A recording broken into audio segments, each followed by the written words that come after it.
Before we begin our feature, I would like to remind you to please subscribe to this channel and click that bell icon for notifications about new content. In the expanded description section to this video, you will find two links, one to PayPal and one to GoFundMe. Please consider donating to the channel to help keep this content alive. Enjoy the show.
Oh, good afternoon, Mr. Redcliffe. Just in time for tea, sir. We'll be serving as soon as the bell strikes 4. Splendid, Bassett.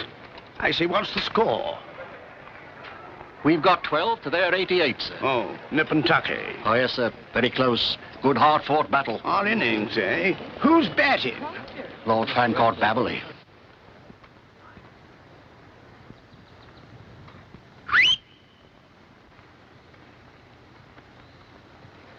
You're rather funny this afternoon. Now, don't get angry, Mother. Don't mother me. I'm sorry, I was only rehearsing my lines. After all, you are my mother in the varsity play, aren't you? And that's where it ends, sir. All right, if you're going to quibble.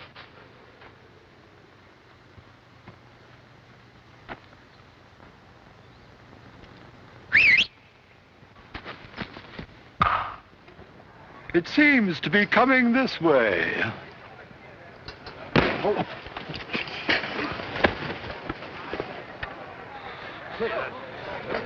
Somebody get some water. Let me help you. Oh, I'm frightfully sorry, Mr. Redcliffe. Are you hurt? That is one of the silliest questions I've ever heard from a student. You hit me on the head with a hard cricket ball, creating a condition of torticollis. A stiff neck to you. Then you ask me whether I'm hurt. Well, I assure you it was entirely accidental. Just a lucky hit, that's all. I mean, Babs, I think you better go back to the game. Yes, before you see anything more. Am I hurt? Do you realize, Bassett, someday that young idiot will sit in the House of Lords? Yes, sir. God save the Queen. Don't let it unnerve you, old man. Come on, Babs, hit up some sixes. You can do it. very well. Look, there are the girls. Yes, but old Spettigue's with them.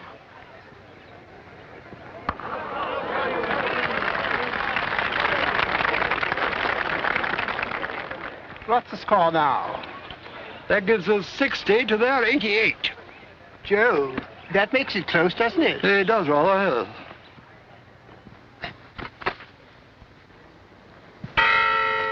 Tea!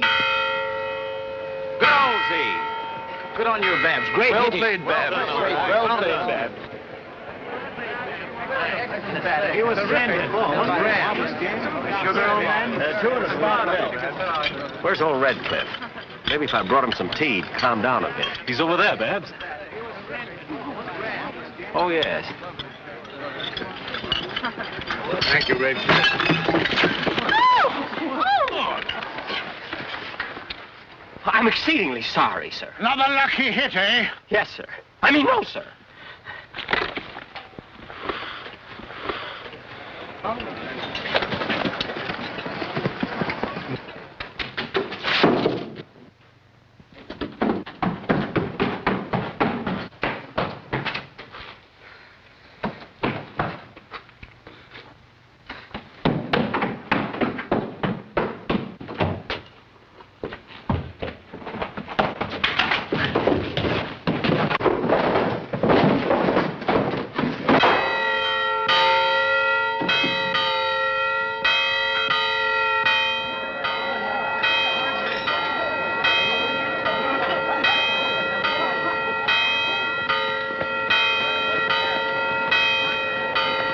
I rather like fires, don't you? Rather. Nothing like a jolly old fire, I always say.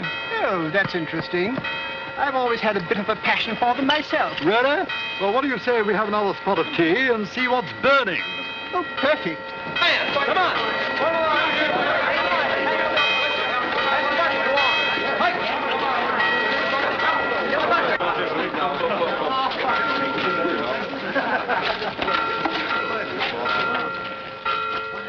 Lord Baberley! Lord Baberley! Huh?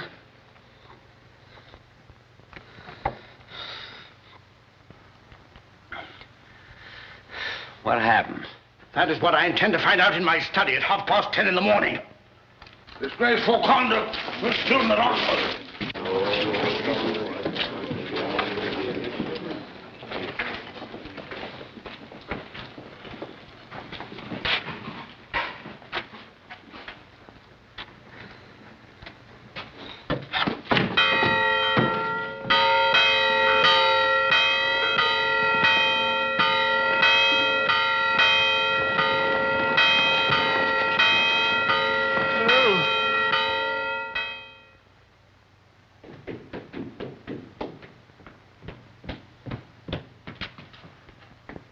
Darling Kitty. My dear Kitty. Darling Kitty. Kitty, my darling, Want something, Babs? No, I just came to borrow my white tie you borrowed from me last November. Do you mind? I shan't keep it long. No, not at all, old man. Go right ahead. It's the one with the cherry stain on it. Kitty, my darling. I say, Jack, where do you keep my ties? Please, Babs, I'm thinking. I'm trying to put a speech together. And I'm trying to put myself together. Where's my tie?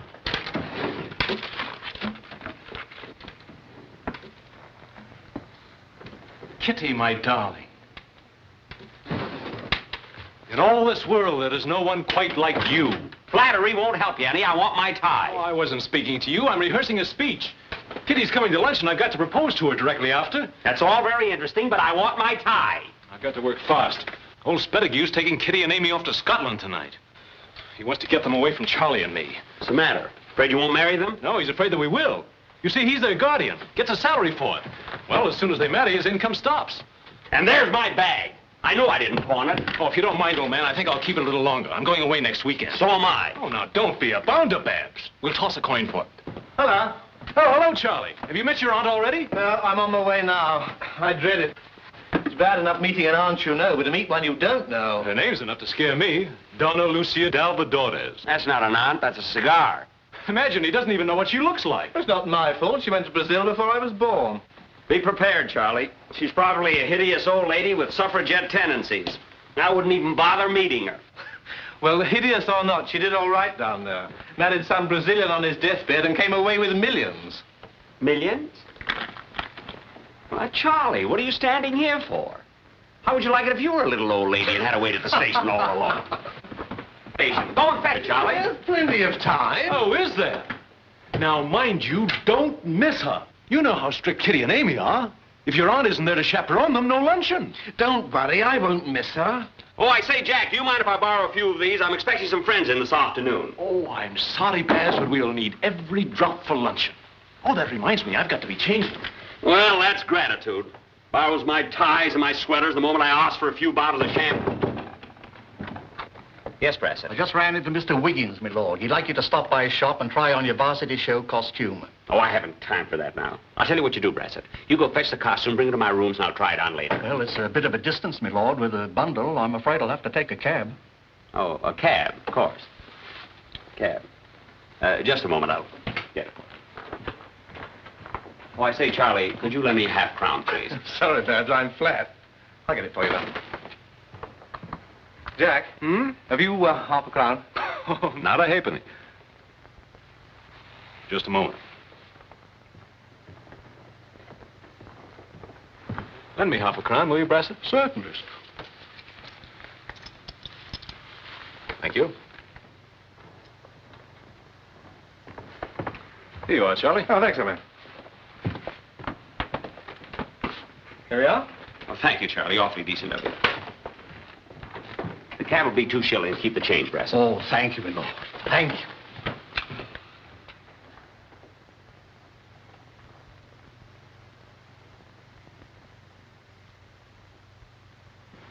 There you are. Oh, but that's such a bother, sir. No bother at all. Entered St. Old's College, Michaelmas Time, 1880. So far, your record's most admirable. Thank you, sir.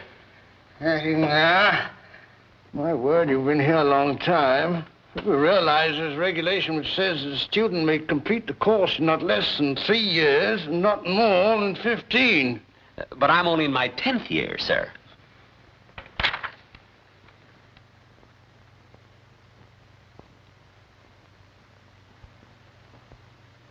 What is this? Oh, I didn't know she was married, sir.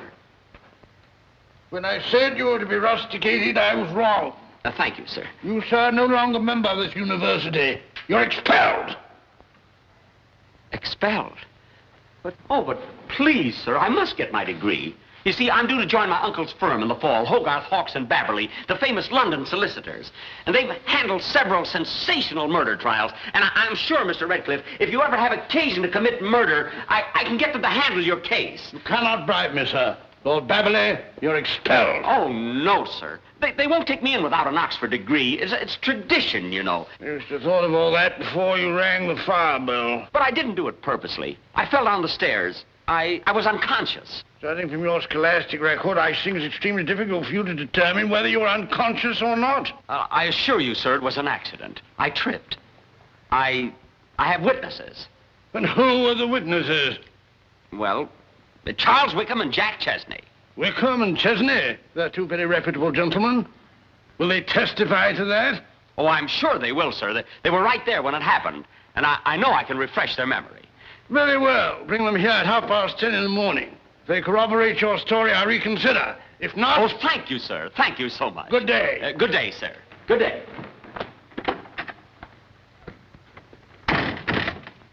Did he say 10 or 10:30? Oh, my neck.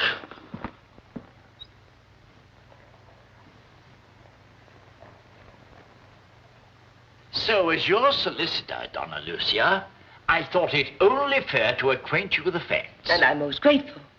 Of course, I don't mind Charlie falling in love. But as his only living relative, I do hope it's the right girl. Exactly. Now, I don't say that the girl is a fortune hunter, mind you, but I wouldn't put it beyond her guardian. Mr. Spettinger's reputation is none too savory. If I could only meet the young lady and judge for myself, I'd... Suppose I went incognito. Splendid. Yes, but how would I get about? Unescorted? Oh, I can fix that.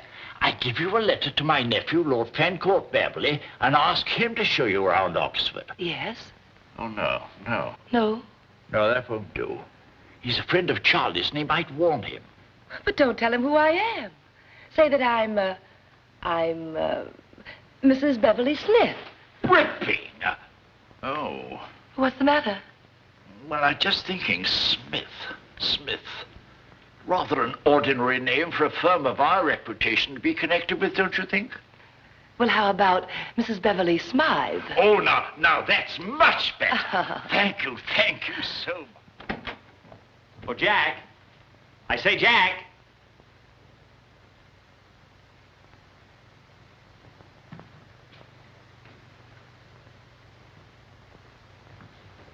Oh, Jack!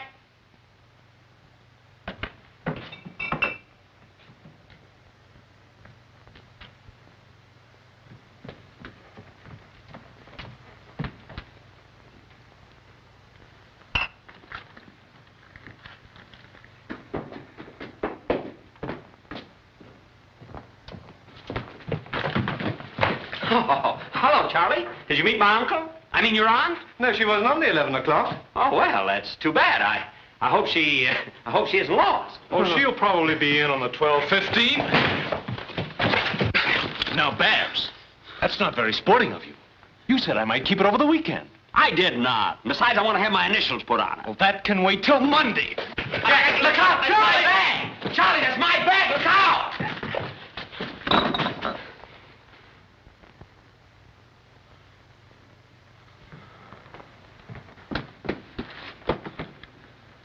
I ought to bash your crumpet.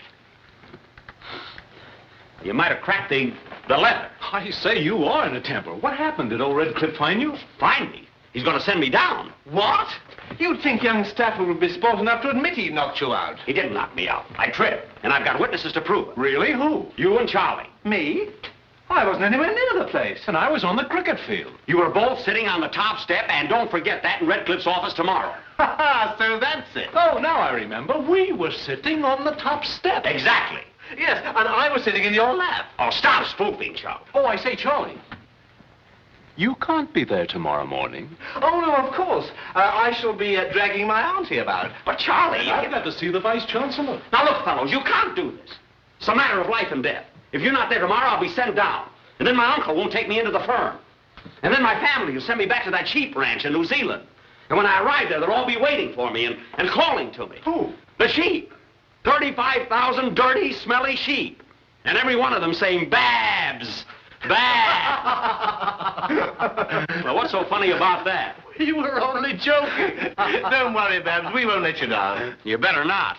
The last time I was rusticated, my family kept me in New Zealand for 2 years. If it happens again, I'll be a sheep herder the rest of my life. Sheep herder.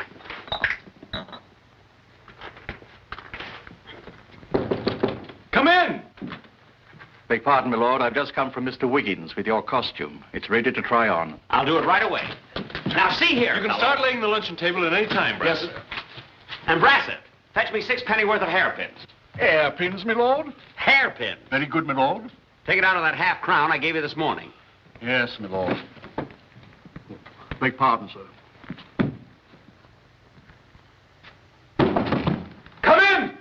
Now, don't shout at me, son. I'm bringing you your allowance. Dad! How are you, Jack? Splendid, sir. Charlie, I want you to meet my dad. Dad, this is Charlie Wickham. How do you do, Sir Francis? Hello, Wickham.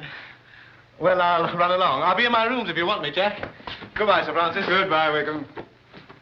I say, you are a handsome devil. Not bad for 51, eh? No one would ever believe it. Good-looking, charming, debonair. Oh, no need going on, Jack. Your check's already made out. You know, Dad, I don't see half enough of you. I wish I could afford cigars like these. Well, can't you? No. Now that I've come into the family title, I have also come into the family debts.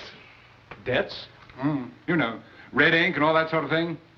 I'm afraid, Jack, for the next few years, we're going to be known as charming, educated, cultured paupers.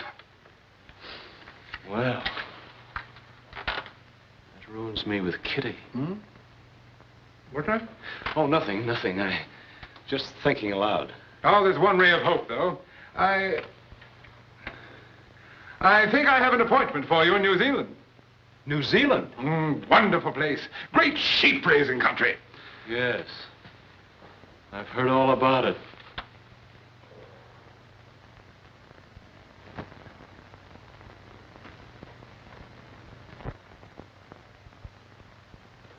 Say, Dad, I've an idea. Couldn't this all be settled by a wealthy marriage? Oh, no, I rather dislike that sort of thing, Jack. If I were you... Listen, Charlie Wickham's aunt, Donna Lucia Dalvadores, is coming here to lunch today. She's a wealthy widow. No, don't do it, Jack. I wouldn't advise your marrying just for money.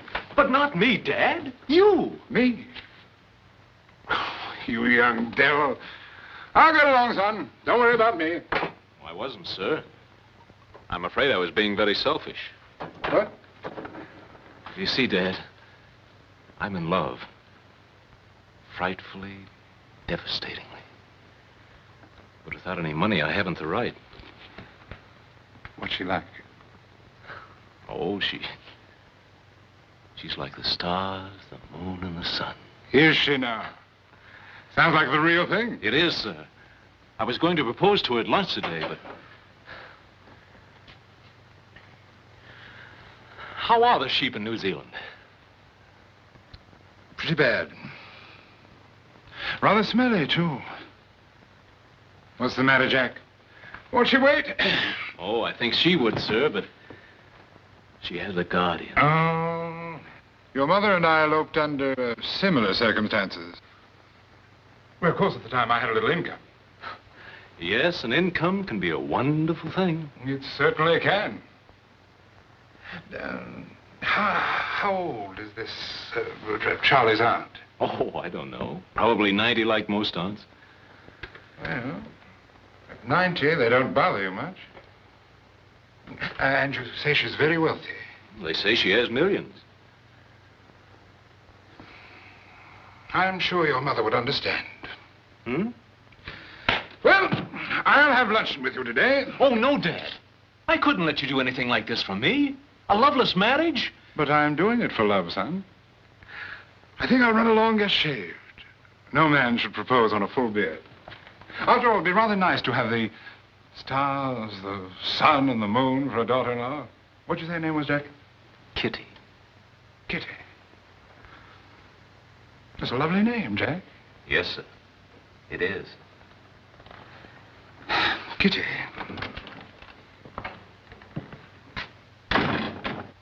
Thank you.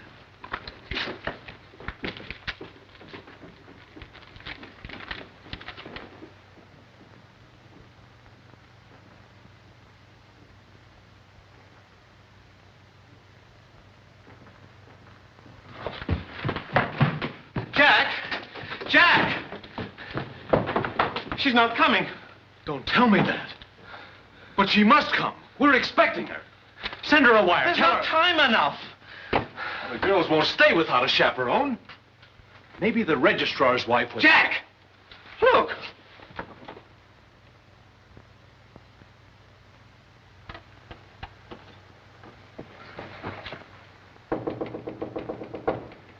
Come in. Come in!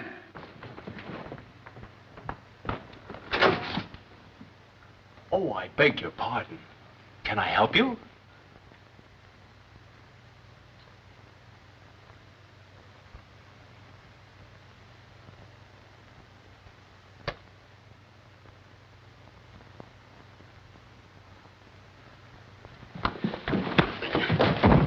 Well, boys, how do you like me? What the dickens? Babs!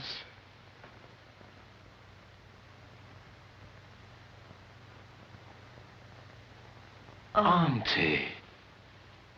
Where is she? She couldn't come. So we've got to get another chaperone. Well, why don't you ask Mrs. Oh, no, you don't. Oh, yes, we...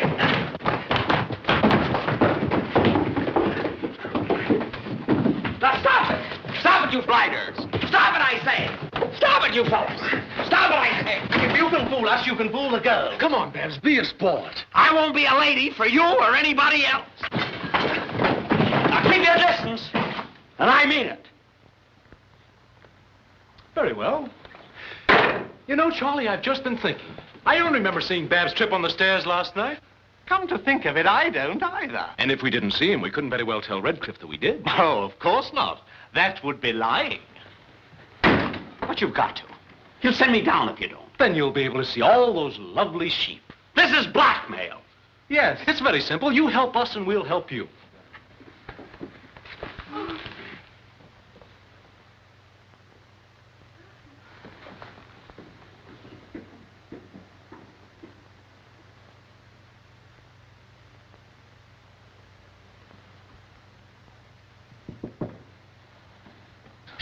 We must tidy up the room. Just a moment. You'd better make up your mind. But, fellows, this is all so unfair. All right, little Bo Peep, if you want your sheep back again. But you promised. Are you going to take advantage of an old friendship? The answer is yes.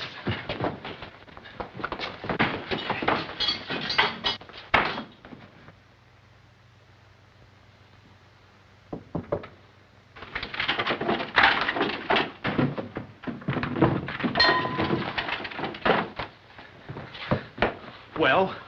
I can't go through with it. What am I going to do? Just keep your voice up and your dress down. Come in.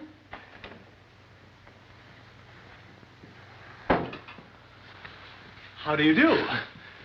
So nice of you to come. Are we too early, Mr. Wickham? Oh, no.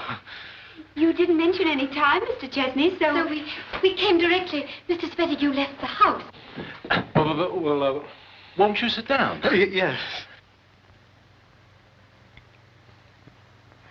Thank you, but has Mr. Wickham's aunt arrived yet?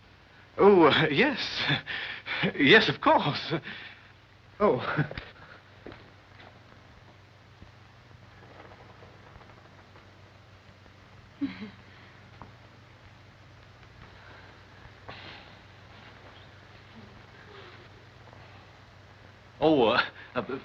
Donna Lucia, Miss Pettigrew. Miss Verdun, Donna Lucia Dalvadores. Charlie's aunt. Yes, my aunt. Oh, are you quite comfortable, Auntie dear? Say something, you idiot.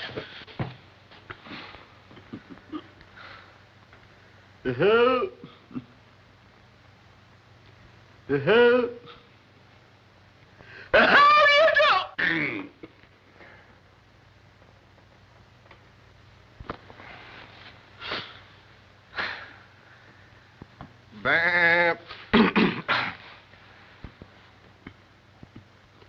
How do you do, my dears? How do you do, Donna Lucia? We brought you these. For me? For me? How sweet of you, my dears. Oh, would you like to set down your parasols, ladies? Oh, thank you, Mr. Wickham. Oh, Miss Amy, I want to show you this picture. What am I supposed to do with these? Jack and myself at cricket. Here.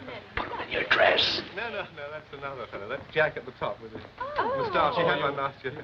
Silly pictures. Don't show them, man. Oh, I think it's good of you, boy. I really do. I won this trophy, too. This is for lacrosse. This bat is rather nice. It's autographed by W.P. Grace. You've seen him with that enormous beard, surely. Amazing old man. Yes, what is that? Carter Davis. You know who he is, don't you? No, I don't. Oh, stop. Swift Game, game, old boy stuff. Is that a little picture, Jack? Yes, that's me. My first years.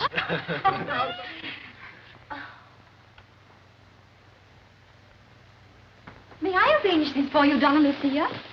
So nice of you, my dear.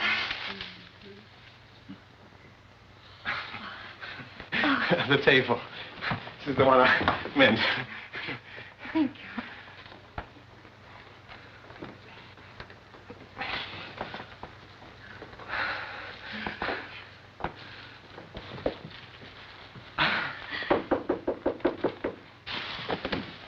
Oh, come in, Brassett. Oh, beg pardon, my lord. Mr. Wiggins. Now, Brassett, how many times have I told you not to call me my lord? Not yet, anyway. Perhaps later, but not now. Oh, I want you to lay another place for my father. Yes, sir. He can sit next to Donna Lucia. Oh, yes, sir. Crossing the quad, sir, I saw a gentleman. He was evidently heading this way, sir. I believe it was Mr. Spettigue. Oh, Mr. Spettigue? Oh, Amy. Kitty, Mr. Spettigue. Uncle didn't go to London at all. No, it was a trick just to see what we do. We can hide in that room. Somebody please send him away. You get rid of him. Oh, no!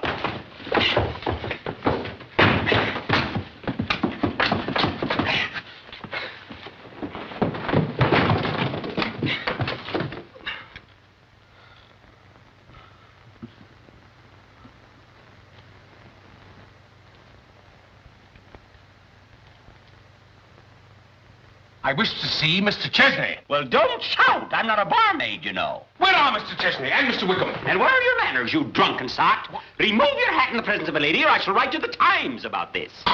That's better. Or is it? I wish to see the two young gentlemen at once. Well, you can't see them because I'm the only gentleman present. What? I mean, I distinctly saw two young ladies come in here. Well, that's curious because I'm the only young lady here. Of course, in your condition, you probably saw me twice, coming and going. I flit back and forth, you know. They've probably gone into the garden. They've done nothing of the kind. Well, then they've gone into town. Then why don't you follow them? If you're able to walk in your condition. Madam, I am perfectly sober. Sober? Sober? Madam, I assure you... I advise you to sign the temperance pledge and be saved before it's too late.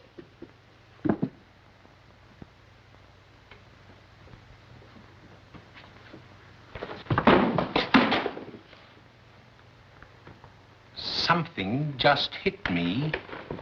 Probably the 10th drink.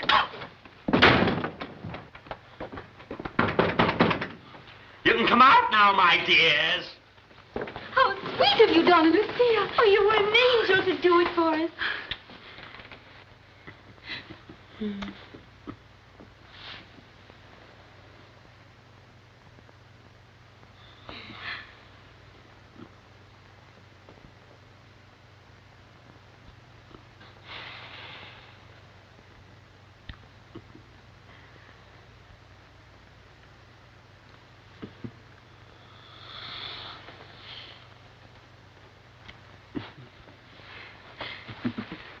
Look at him out at Tempie's claret.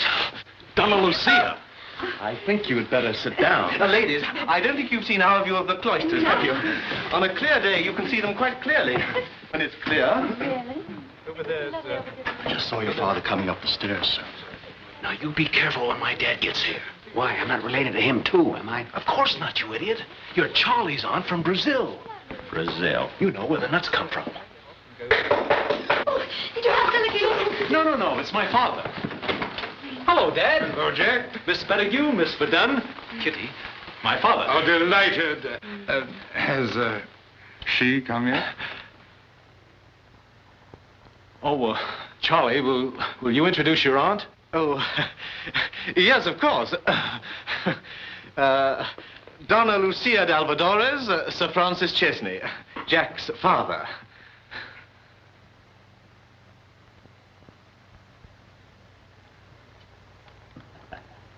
How do you do, Sir Francis? How do you do? I'm Charlie's aunt from Brazil. Where the nuts come from. I thought you said she was only 90. Listen, Dad, I wanted to explain. My son had told me how charming you were, and after seeing you, I can only say that he is a master at understatement. How sweet of you. My, what a lovely flower. Oh, you like it? Will you accept it? Thank you, Sir Francis. I shall have it stuffed. Luncheon is ready, sir. Oh, thank you, Preston. Dad, will you take Miss... Donna Lucia, but of course, sir. Will you seat us, please, Auntie? Yes. Now, the girl will sit right here next to me. But, Auntie, you have to carve the lamb.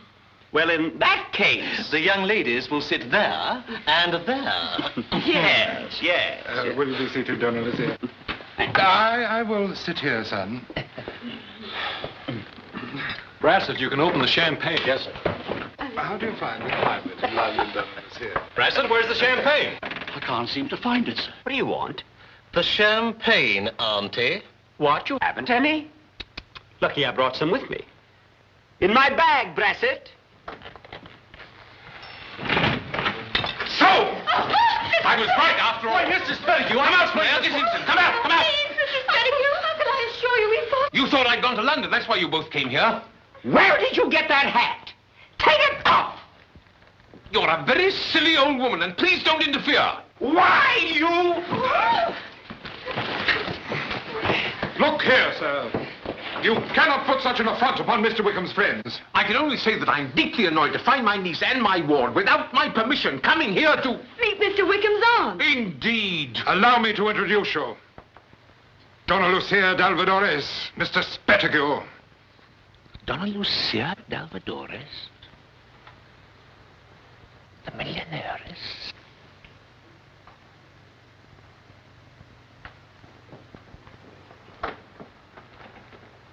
How do you do? How do you do, Mr. Spettigue? I'm Charlie's aunt from Brazil. Where the nuts come from. Please forgive me for being so rude. However, now that I see that my wards came only to pay their respects to a most charming woman, I am ashamed of my ungentlemanly conduct. But come. We can't be gentlemen all the time, can we? Now that you're here, Mr. Spettigue, won't you stay for lunch? Well, if you wish it. Am I forgiven? Forgiven? Will you accept this flower as a peace offering? Oh, thank you. Madam, Thank you. allow me. No, allow me.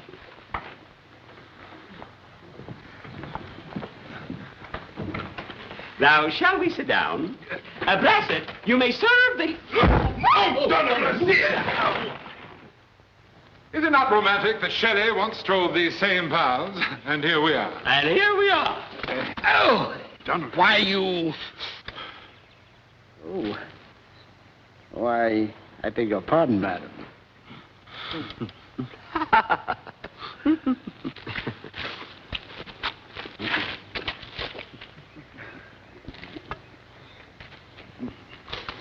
Oh, now that we're alone, Donna Lucia, there is so much I'd like to say to you.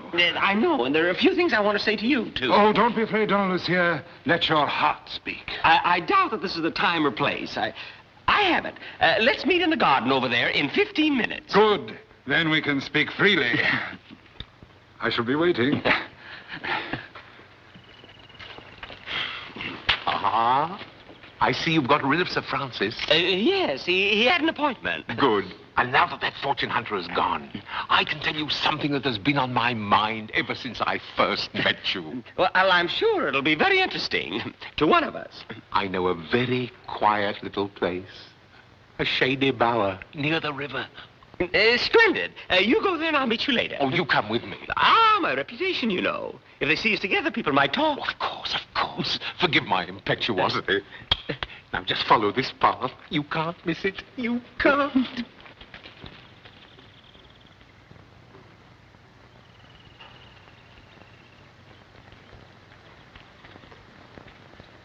Now I know what women go through.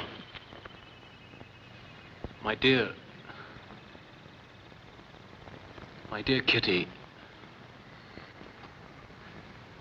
there's something I'd very much like to say to you. Well, then say it, Mr. Chesney. Well, Oh, I beg your pardon, dear. I only wanted to speak to Jack. certainly, Sir Francis. I'll go and find Amy. Confound it, Dad, I was about to propose. But now, Jack, you can propose with a clear conscience. My conscience is perfectly clear, Dad. It'll be clearer than ever now, Jack. We'll have an income again. How? Donna Lucia, she's mine. I mean, ours. Donna Lucia? Yes. Have you proposed? Not yet. But the way the old girl's been cooing at me, it won't be long now. Oh, Dad, you mustn't. I forbid it. Now, Jack, we've been all through that. It's not only for your good, but mine. Dad, please, you can't. We can't. We mustn't have anybody like that in the family. There'd be a scandal. Scandal with a perfectly harmless old lady like that? Dad, listen. There's something I've got to tell you. Yes, Jack? She isn't what she seems. No? No, she isn't. She's a woman with a past. A past? You can't have a past with a face like that, Jack. It's impossible. Her face wasn't always like that. And besides, she drinks. Yes, sir, she drinks excessively. It's true. Her suitcase is filled with champagne. You saw it yourself at luncheon. I know, Jack, but Dad, you're too good and fine to throw yourself away on a woman like that. It's true. I never did like a woman who drinks too much. Oh, but after all, I shall be drinking with her. Won't be too much of a sacrifice. Oh, Dad, not now. Wait a few days. A few days? No, Jack. I've got to work fast to beat out old Spettigue. He's been getting ideas about the lady, too. Spettigue? Yes. And if he gets her, you may as well kiss Kitty goodbye. No, son, I've seen my duty and I'm going to do it. But first, I'm going up to your rooms and have a rattling good whiskey and soda. I don't think I could propose to that face without one. Oh, Dad, think it over for a time. It's no use, son. I say, where's your whiskey? In the piano.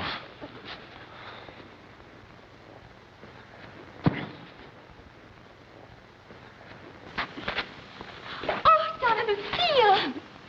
Thank you. It was terribly clever of you to engage Mr. Spettigue in conversation so we could steal away by ourselves. I was only too happy to help, my dear.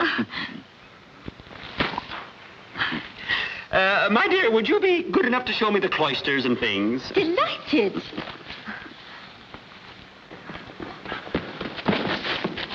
Look at him. He just stole her right away from me. That's nothing.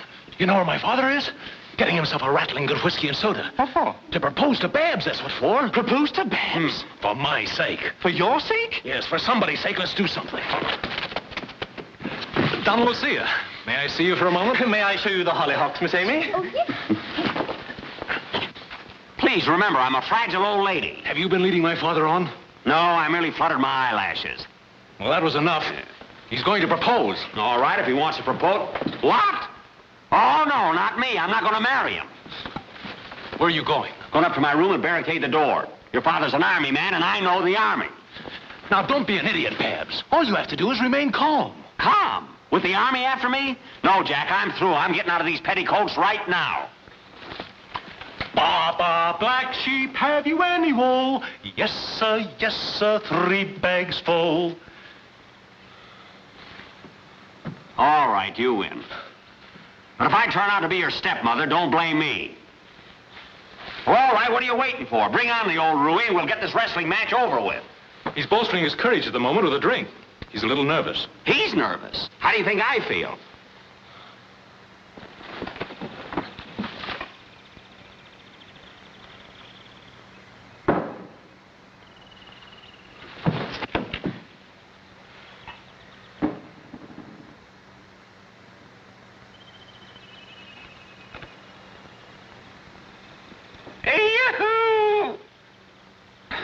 My dear Donna Lucia, you are here.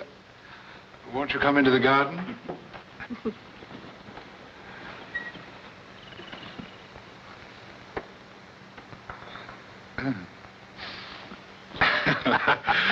Won't you sit down? Thank you. Donna Lucia, do you know that meeting you for the first time today is to me like a lonely traveler coming across some bright little flowerlet in the desert? You mean me? Yes, Donna Lucia, yes. Donna Lucia, do you know what a man longs for when he is desolate, wretched, and lonely? No. He longs to plant that little flowerlet in his heart and nurture it with kindness and love and see it grow in all its splendor and beauty. To find this little flowerlet, I have come all the way from India. India? And you must be awfully tired, sincere. Thank you. Oh. Now that I have found this little flowerlet, I want it to be with me always. I want it to walk by my side, to see the splendor of the Taj Mahal, to be kissed by the tropical moon. Pardon me, terribly clumsy. Oh, Lord.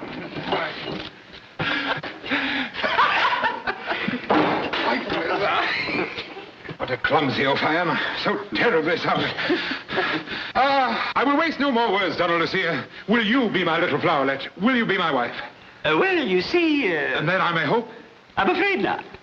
No, don't hope. I wouldn't hope if I were you. Frankly, Sir Francis, I intend to marry someone much younger than yourself. You see, you already have a son. Well, I hope to have a family of my own someday. At your age?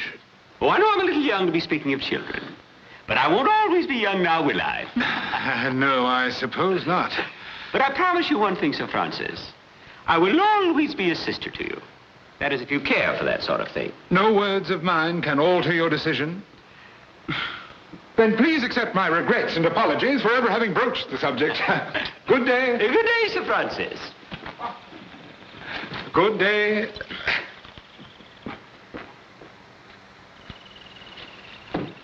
But can you tell me where I'll find Lord Fancourt Beverly? Lord Fancourt? Well, his rooms are in that building, but he's not in at present. Oh, will you see him shortly? Oh, yes, at any moment. I wonder if you'll give him this, please. Of course. Just tell him that Mrs. Beverly Smythe was here. I'm going to be in now, and I shall be back in an hour. Certainly, madam. Thank you so much.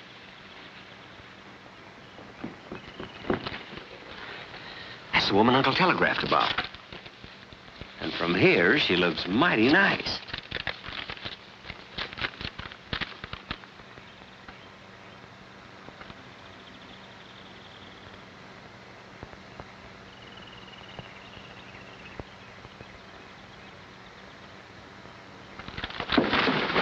Where are you off to? I've got to entertain Mrs. Beverly Smythe. I can't do it in this outfit. Just a moment.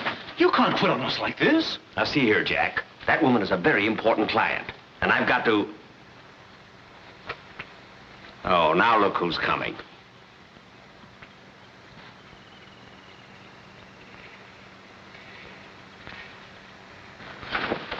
If you disappear now, he'll be suspicious. I gotta meet that woman. But she won't be back for an hour. You can get rid of this Romeo in 5 minutes. Just turn him down, like you did Dad. But he's in his third childhood. He's a cheek pincher. I put you. Oh, come on now, Babs. Get it over with.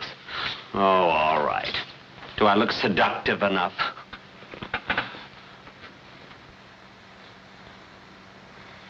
I hate to mention this, Auntie, but you need a shave. I shaved this morning. Not close enough for Auntie.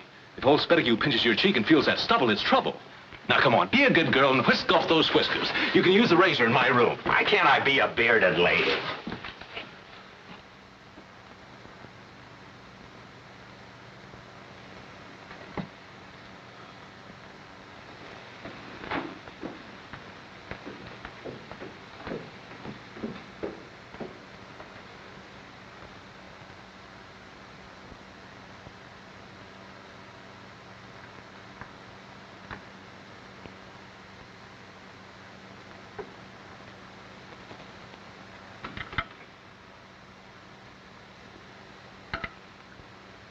Donna Lucia. Mr. Spettigue! Yes. You're very naughty coming in here like this. I just had to talk Stay to you. right where you are. Shame on you coming up here uninvited. Just for that, I'm going to close the door. No, don't, Donna Lucia. I waited for you in the bower, and when you didn't come, Oh, Donna Lucia, forgive me. Rather than offend you, I would destroy myself. Oh, Donna Lucia, you are such a picture of loveliness. I thought my lifespan was over, and then I saw you. Your face was like a kindly breeze, carrying back to me all the days of my youth. Oh, Mr. Spettigue!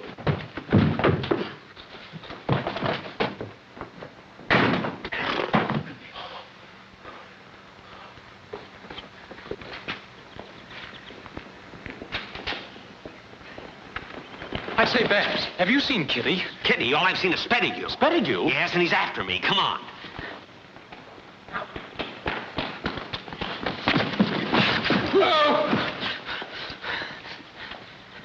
Oh, it's you, madam. Very careless of me. I beg your pardon.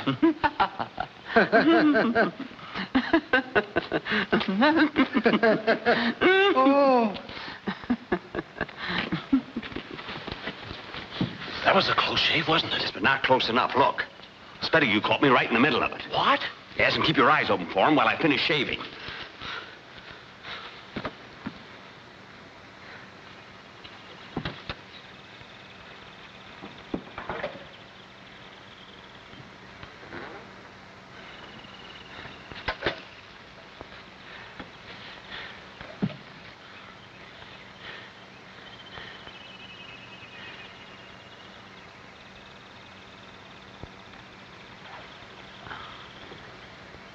Hurry up. Spettigue just coming out of the building. I can cut my throat just so fast and no faster.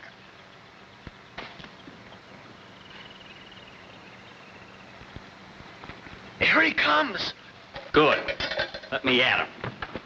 I'll turn him down right off, and he can take his broken heart and get out of here. But he's sure to take Kitty and Amy with him. Good. Then we can get rid of the whole lot of them. But Kitty can't leave now. I haven't proposed to her yet. Babs, you've got to keep old Spettigue around here a little longer. Oh. Keep him on the hook.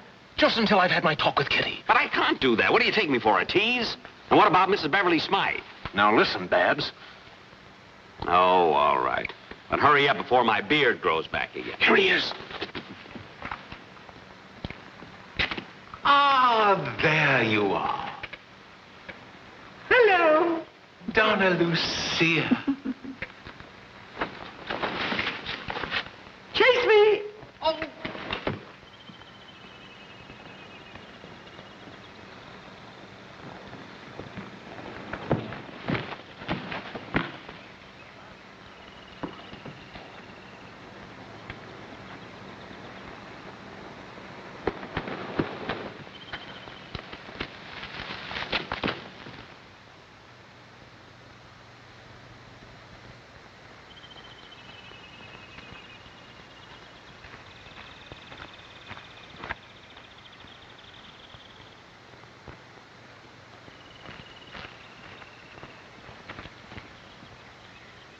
Certainly, madam.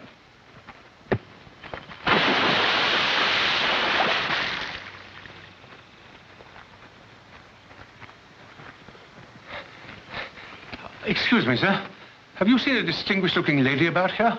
Definitely. Oh, thank you. Thank you. Kitty, you know I like you enormously. Yes. Some people might even construe it as love, mightn't they? Yeah? Yes. And, well, when two people love each other, they... They become engaged, don't they? Yes. And I thought that if Oh, you are a dear to ask me, Jack.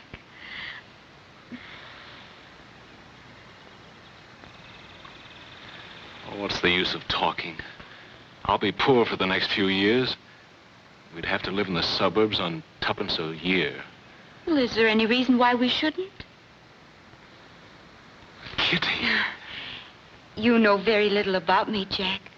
Do you think if I were in love, being poor would make the slightest difference? We won't be for long. I'll work hard. I'm much too fond of you to let money stand in the way. You are, Kitty? Then... Then will I marry you, Jack? Yes. Oh, Kitty. I did it. I did it. I don't see how. If I were a man, I'm sure I'd never have the courage to propose.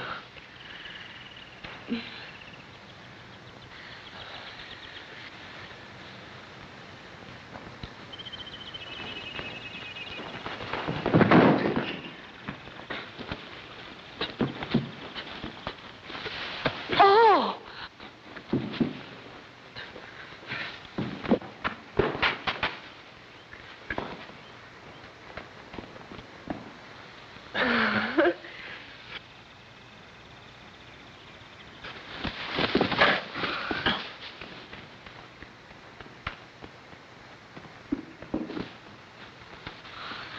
You are bold, aren't you, Jack?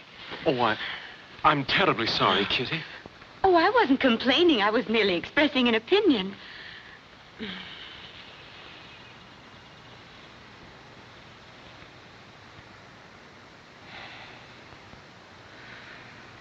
You're so pretty. Really, Mr. Wickham, you needn't sound so depressed about it. Oh, I'm not depressed. I'm just overexcited. Oh, Miss Amy. Yes? Well, don't look at me. Will you marry me? I love you. Well?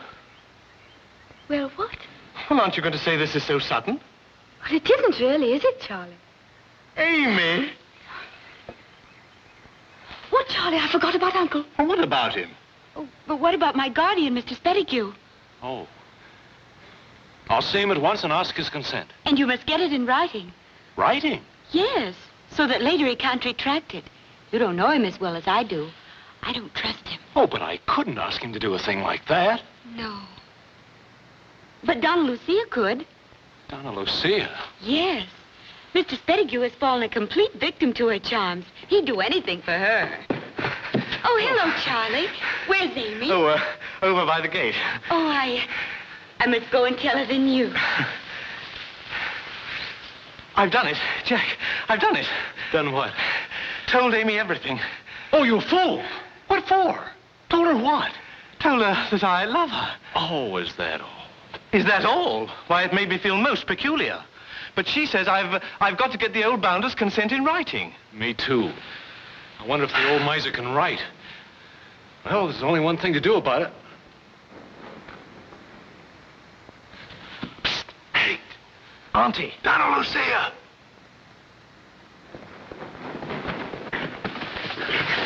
Where's Spettigue? About a quarter of a mile back. Did you two pop the question yet? And the answers were favorable. Good. I can tell old Spettigue what I think of him. But you can't turn him down. What? No, you've got to accept him. Now, look here, Babs. Look out!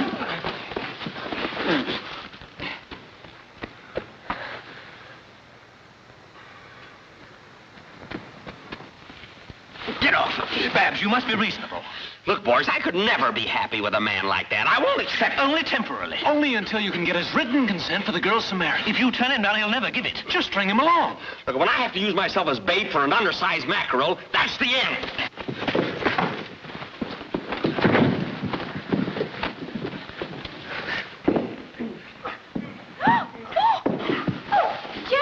Charlie, whatever's the matter with your aunt? She's resting. Yes. She has a stiff back. We've been giving her a bit of a treatment. And the weather, you know. Is that better, Auntie? Yes, now I feel like I have no back at all. Oh, Charlie, Lucia, I suppose Jack mentioned the favor we want to ask of you. Yes, he did say something about a letter of consent. Oh, and you will get it for us, won't you? Well, now, girls, I'm afraid I can't. Oh, Donna Lucia, haven't you ever been in love? Oh, dozens of times. Oh, I mean, once in love, always in love. Oh, then you know how much it means to us, don't you? Yes, girls, but I don't think... Of course Auntie will get it, won't you, Auntie? Now, Charles, I told you once... Little Bo Peep has lost her sheep. ...that I'll be delighted to. Oh, you're an angel. You would. Thank you. Oh, thank you so much. Oh, you're so wonderful. Oh, come along, maybe we must find Mr. Spencer. He's down there. Oh, we'll bring him to you at once. If you don't stop kissing Kitty, I'll... And no more lovey-dovey with Amy. There's a Mrs. Beverly Smythe in your rooms, my lord. See? Now look what you got me into. Where are you going? Get him, Jack. What do you think you're doing? I'm going to change my clothes and be what nature intended me to be, a man. You can do that after you talk to Spettigue. But I got to take care of Mrs. Beverly Smythe. You can do both. Go up and meet this woman, then make some excuse, and you'll back down here as soon as you can. In the meantime, we'll try to keep old Spettigue occupied. If things get too hot, I'll toss some pebbles up at your window. And if you don't come at once, those pebbles will be followed by a rock. Come on, let's find Spettigue. What did I ever do to deserve all of this?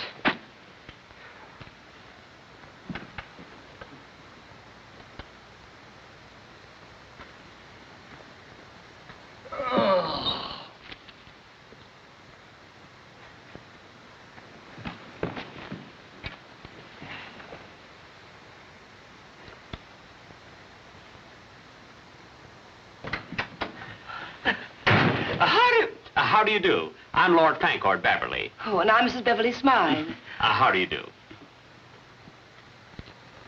Oh, pardon me for staring, but you aren't at all what I expected to find. I thought I'd be met by some 18-year-old student instead of, well, obviously a man of the world. I'm pleasantly surprised. Well, that's awfully nice of you. Now that we're being frank, I hadn't pictured you the way you are either. You don't look at all like a client. Oh, thank you. Are you here on business, Miss Smythe, or just a visit? No, just a visit. You see, St. Old was my husband's college. My late husband. Oh, your late husband? Oh, well, that's fine. I mean, that's fine that he went to college here. A splendid place. Yes, he spoke so highly of it. So I decided to come here and get to know it as he knew it. Well, you couldn't have found a better escort. I've been here on and off for 10 years. You know, I'm so sorry, Mrs. Smythe, I was out when you arrived. I was with a couple of chaps, Chesney and Wickham. Oh. Being a bit older, I'm a sort of a big brother to them. They wanted me to meet their fiancés. And as a big brother, did you approve? Definitely. They're lovely girls, both of them. Of course, they'll never turn out to be as charming and attractive as you are. I'm sorry. Shouldn't have said that. No. No, you shouldn't have said that. But I forgive you. Anyone ever tell you about your eyes? Something's come over me. May I offer you a glass of sherry? Oh, you certainly may. And, what were you saying about my eyes? They impress me very much. Both of them. Oh. Oh. But you told me she was here. But she was only a moment ago. Well, she's probably gone back to your rooms. Maybe I can find her there. Now, you sit right down here, Mrs. Spettigue. You're tired anyway. And I'm sure she'll be back in a moment. Good heavens, what was that? Just a passing hailstorm. Think nothing of it. It'll be over in a moment. Now, what I'd like to suggest for this evening is a charming little restaurant with a wonderful view of the river. Oh. Oh, what a large hailstone. And dangerous, too. And that reminds me, I've got a lot of clothes hanging out on the line, and I better get them in before they're ruined. Do you know what clothes does to hail? I mean, to hail to clothes. I'll be right back. Now, wait for me.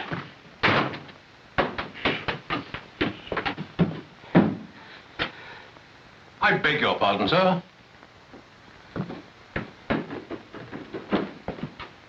Aren't the sweet peas lovely? Yes, Mr. Spettigue had some planted at home. Uncle loves flowers. Yes.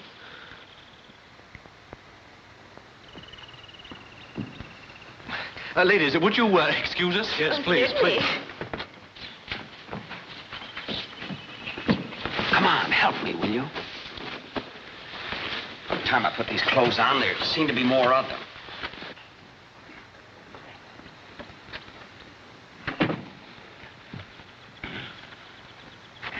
Ah, Donna Lucia. Oh, Mr. Spettigue, there you are. I couldn't find the tea, so on the way back, I happened to see these flowers, and I just had to stop and smell them. Oh, they are lovely. Yes. Well, now, shall we go back and have our tea? Not just yet, Stephen. You don't want to go back? Well, part of me is ready to go, but part of me must stay. I mean, my head says go, my heart says stay, and my feet are undecided. Oh. Whoa, Mr. Spettigue! I jump for joy whenever I see your face. I jump and jump and jump and jump and jump. Oh, I had no idea I meant so much to you.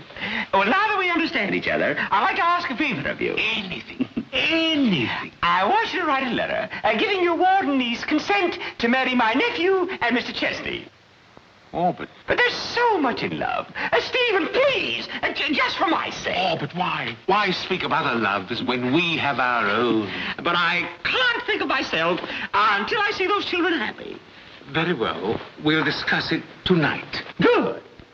Now, shall we join the youngsters for tea? Yes, my darling. Oh, Stephen. Oh, Lucia. Keep that woman in my room. Don't let her get out.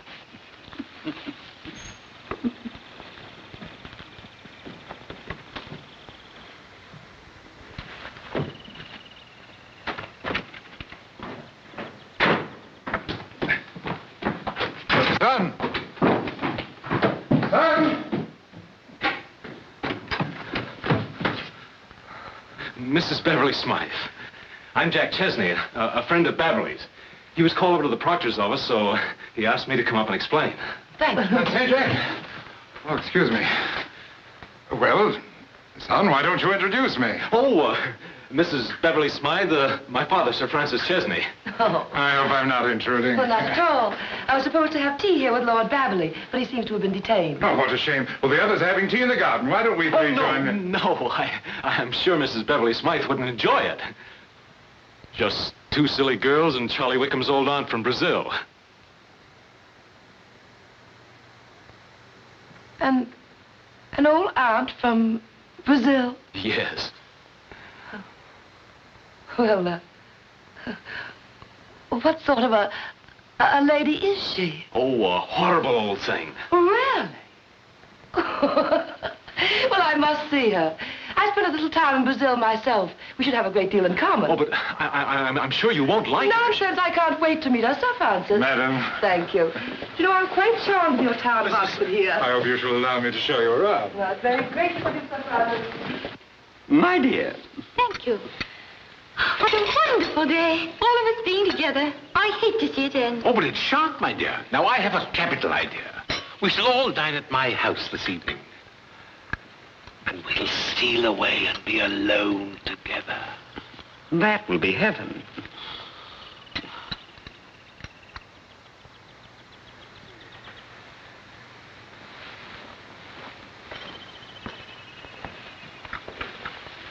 Donna Lucia Dalvadores, Mrs. Beverly Smythe.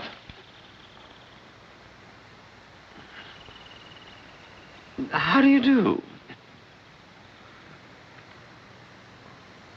Dalvadores.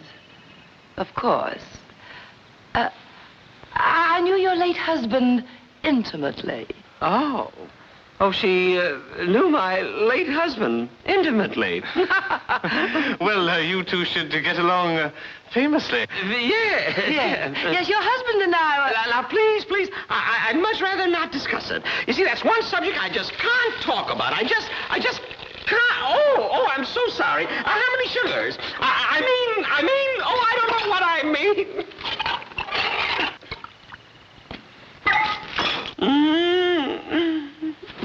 Oh, Auntie. Brassett, water. Some burnt feathers, Brassett. Brandy. She'll be all right. My dear Donna Lucia, will you sit here at the head of the table? And may you grace it always from now on. Thank you. It's so kind of you to ask me here this evening, Mr. Spettigue. It was a very, very great pleasure, I assure you, my dear lady. If you hadn't, I don't know what I would have done. Still be waiting for Lord Babley, I imagine. He must be a very ill-mannered young man deserting you like this. Now, I wouldn't be too harsh on the boy. He was probably unavoidably detained. I still think it was inexcusably boorish of him. You do you? Oh, well, my nephew introduced me to him this afternoon. I found him to be a man of great charm, culture, intelligence, chivalry, wit, affection, and understanding. As a matter of fact, I was never quite so impressed with anyone in all my life. And I'd rather not hear another word against him. I say, do you think we'll win from Cambridge at cricket next week, Charlie? Eh? Oh, we can't lose, old boy, with young Stiggins at the wicket. Stiggins a good man, all right. It's too bad it's his last year, actually. Was he in the nets yesterday? Oh, marvelous, Extraordinary form, he showed. Well, Mr. Spettigue, I imagine you were quite a cricket player when you were younger. Oh, quite, yes. I used to play a tremendous amount of cricket and bowled, you know. Oh, really? Bowled. That's quite good fun. It's really amazing. Ancient game. Yes, it's very fine. I think I've seen some photographs of you in the... Yeah, I think it's brilliant. Well, Yes, I think it is time the ladies were retiring to the drawing room and leave the gentlemen to their port. Just a moment. Mr. Chesney was asking me something about Brazil. Was I? Yes, and I'm so glad you asked me that. Now, Brazil is the most Brazilian place in all of South America. It has its rivers and lakes, hills and dales, cities and countries, days and nights, and afternoons, too, of course. Does that answer your question? Yes. Charles, please help. Oh, of course, Auntie. Auntie, tell them all about your coffee plantation in Brazil. Oh. Yes, please do tell us. I want to hear all about it. Well, you know what coffee is, of course. And you know what a plantation is. Well, we had a coffee plantation. Donna Lucia, do you prefer the mocaca coffee to the pinal? The macaca coffee? Well, yes, with a little sugar. And it's delightful when served piping hot. I can help you now, Auntie. Thank you, Charles. Amy. Thank you. I'm glad you enjoyed it. And then there's another kind of coffee. This coffee is grown from seed on wet flannel. Oh, my dear, times are moving so fast now. It'll be in before you know it. Such a world we live in. You know, I have a dressmaker who made this dress in 6 weeks with one of those new sewing machine attachments. Really? They seem to be telling stories. Charlie. Oh, yes, Auntie. Excuse me. Which one are they telling? Are you going to join us, Mr. Wickham? Oh, no, I just came to see if my auntie was all right. Thank you very much. Well, if they can tell stories, I don't see why we can. I know one. Of course, it's a trifle naughty. Oh, really? Well, please tell it. Yes, do tell it. This is one that Dom Pedro used to tell. Perhaps Donna Lucia would prefer to tell it herself. Tom Pedro? Dom Pedro d'Alfadores, your late husband. Oh, Don Pedro, of course. I know his name. I can't remember his stories. Oh, please go on. I'm sure Donna Lucia won't mind. No, not at all. Well, it seems as though Dom Pedro was walking through his coffee fields one day when he came across one of his workmen who was tipsy. The man had a girl in his arms and he was kissing her. Oh. Well, naturally, Don Pedro was furious, and he said, "How dare you?" And the man said, "What's the matter? All your workmen do this." And Don Pedro said, "How can you make a statement like that? What grounds do you have?" And the man said, "Coffee grounds." Oh, what a lovely story.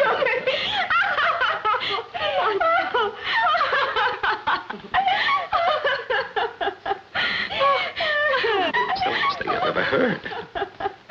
Don't you remember the story, Donna Lucia? It was one of Don Pedro's favorites. Oh, perfectly. I shrieked the first time I heard it. Now, that reminds me of a very funny story. Well, what do you girls play? Well, now, gentlemen, if you'll excuse me, I'm going to show Donna Lucia the garden. You've no idea how beautiful it is in the moonlight.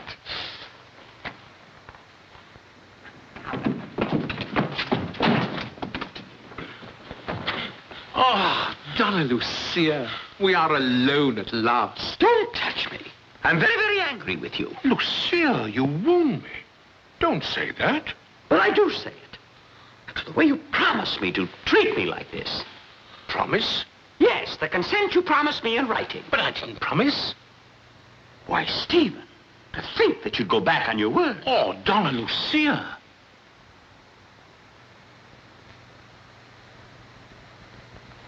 That'll do you no good until I get the letter. But my dearest. Stephen, until you give me that letter, all is over between us. No.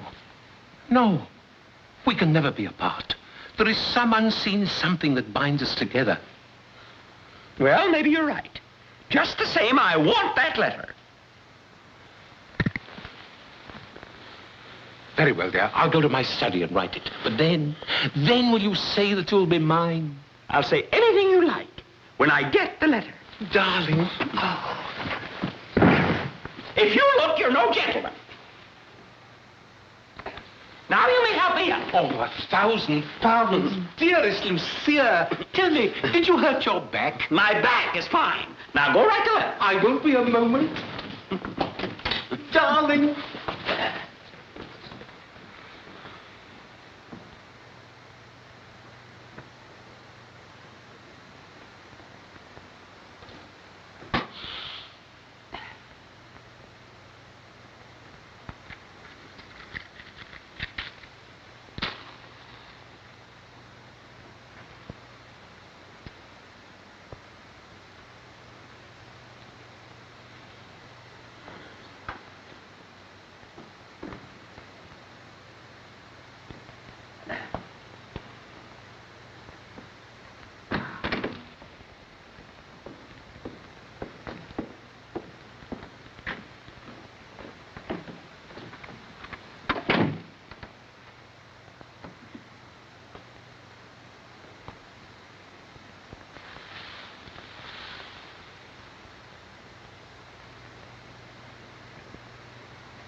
Are you alone?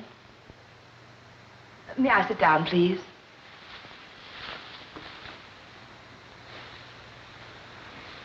My, what a dreadful smell of smoke there is in here. Yes, I noticed it myself. Must be something burning in the kitchen. I'll go see what it is. No, don't go. I want to talk to you.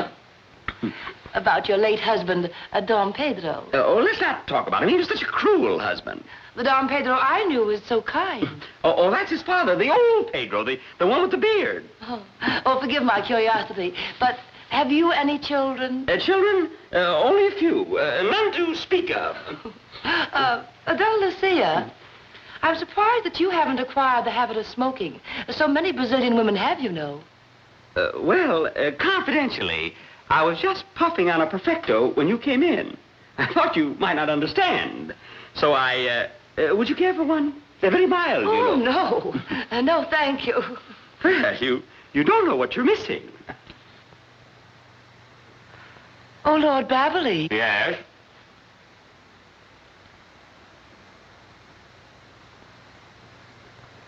Oh, is he here, too? It's no use. Lord Baverley, I've known who you were for hours. Oh, my goodness. You won't give me away, will you? That all depends. But this wasn't my idea. You must believe me. This whole thing started with sheep. I mean, when Jack and Charlie invited the girls to luncheon. Oh, such a long story. Can't we go someplace where we won't be interrupted? Of course. Pardon me, ladies first. So Jack loves Kitty and Amy loves Charlie, and I'm playing Cupid in 3 petticoats. And that's the whole story. Maybe you're not doing them as great a favor as you think. Well, I'm getting them a letter of consent. What more do they want? Perhaps this letter of consent is merely a pretense. After all, Mr. Spettigue is obviously a fortune hunter.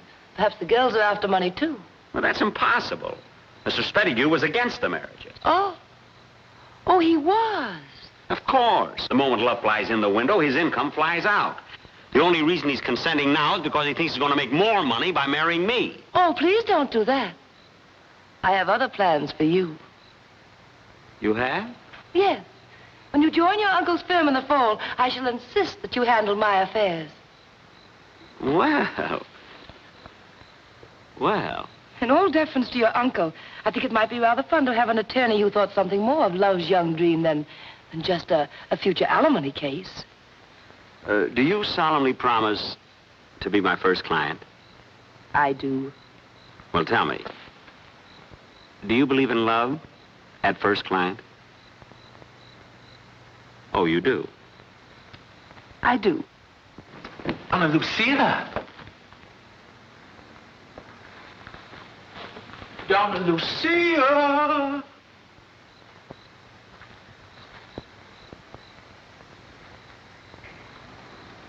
Do you really mean it? But of course I do, you silly boy.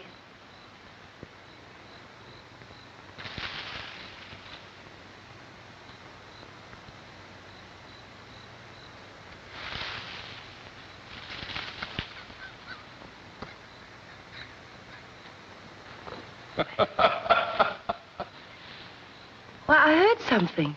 It's my heart. It makes an awful racket when I'm with you.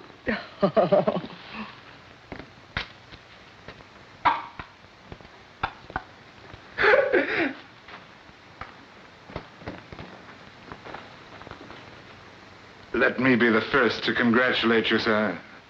Then you know? Yes, I know. Oh.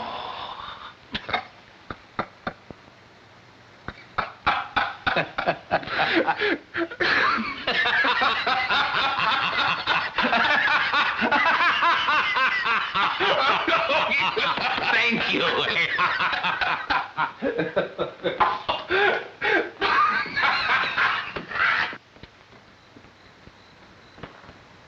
Donna Lucia. There's that moose calling to its mate. You better go get that letter before he changes his mind. You stay here, and as soon as I get through with Spettigue, I'll come back and take my clothes off. What? I mean, these clothes off.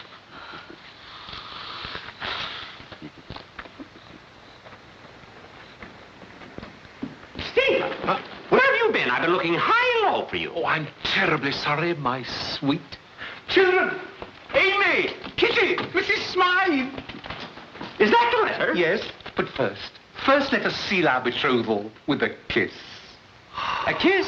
Yes. No, Stephen. Yes. No, I can drink. I don't mind. Just one. Stephen, no, we're too old for that sort of thing, Oh, Stephen. never. No, now, Stephen. No, when love consumes you, you are ageless. Just one. Just one little teeny, weeny one. Very well. Close your eyes. And keep them closed. Yes, dear.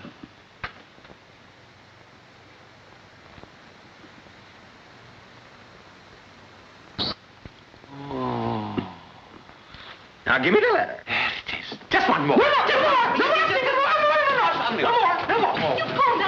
Oh, yes, my dears, I have great news for you. But where's Mrs. Beverly Smythe? Ah, here you are. I wanted you all present to share my secret and my happiness.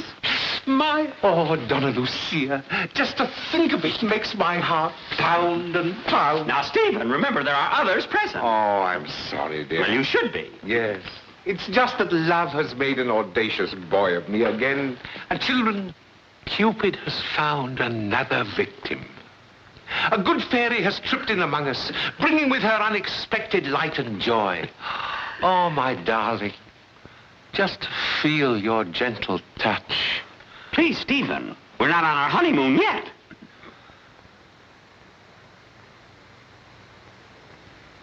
I've been duped. You imposter! Who are you? I'm Charlie's nut from Brazil, where the ants come from. What? Give me that letter. No. Give me that letter. No. Give it me. No, Give me that letter. No, Stephen. Very well, keep it. It'll do you no good. There's not a court of law in all England that will uphold it, because it's addressed to Donna Lucia Dalvadores.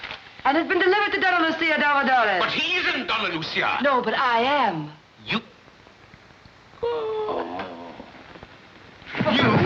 My aunt? Oh, yes, Charlie. You? I'm terribly sorry about all this, Auntie. It's quite all right, Charlie. After all, I did my share of deceiving, too. Will you forgive me? Well, of course. Well, thank goodness I shan't have to call you Auntie anymore. No, but you might be calling me Uncle pretty soon. My Kitty. My Jack. My Charlie. My Amy. My Lucy. My Patsy. My income. Say, I wonder if he can sue me for breach of promise.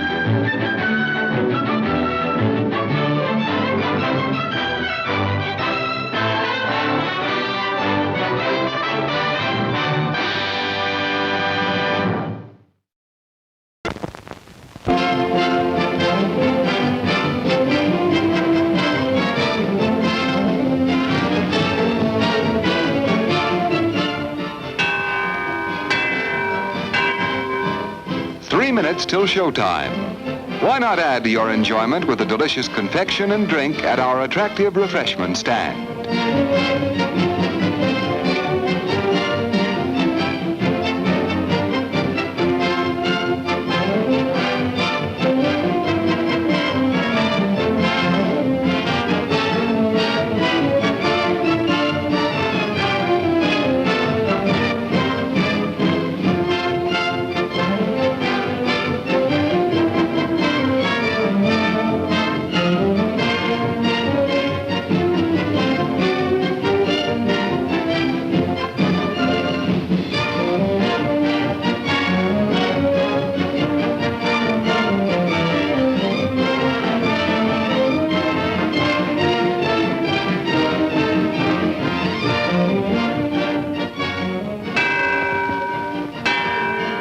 2 minutes till showtime. Tempt your taste with the wide variety of mouth-watering snacks available at popular prices at our refreshment stand.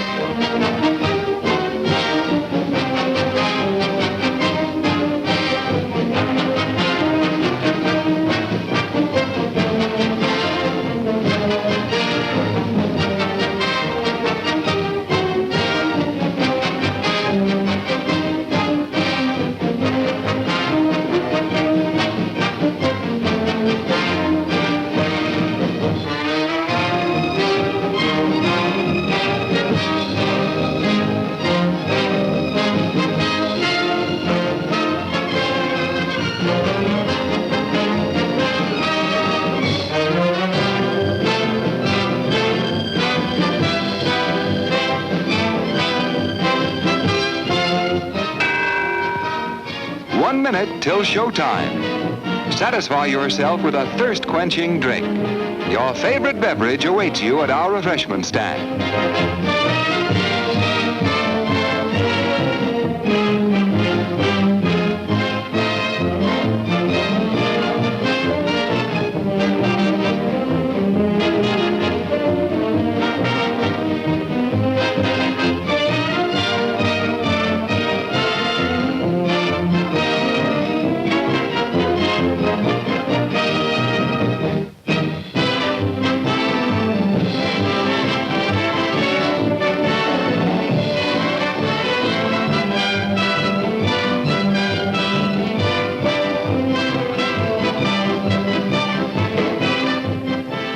show is about to start, folks, but the refreshment stand will remain open for your pleasure.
Unsterblich.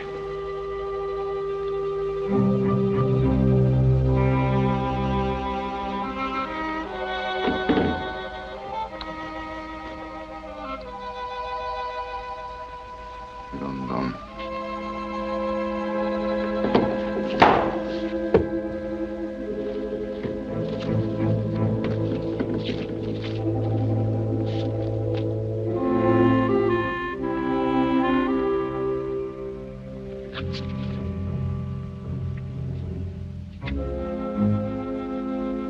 Abtreten. Herr Edler. Doktor.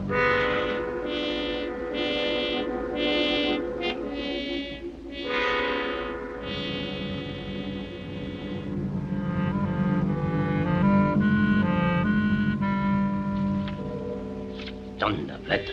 Sehen Sie doch mal, ob der Gefangene schon vernehmungsfähig ist. Und wenn ja, lassen Sie mich bitte allein mit ihm. Sehr wohl.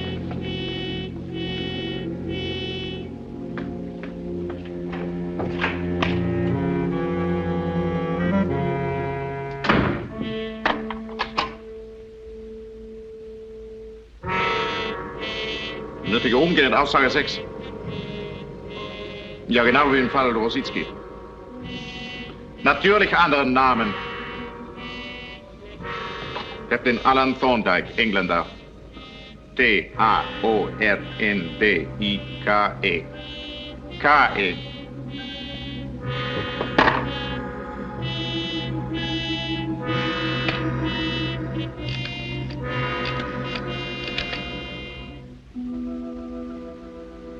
Gefangener vorführen.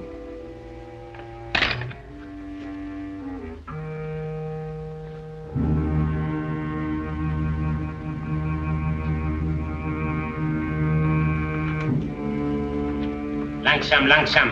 Ihr kommt doch früh genug dran. Fahrführer! Ich verbitte mir diese sinnlosen Rohheiten. Benehmen Sie sich anständig. Abtreten!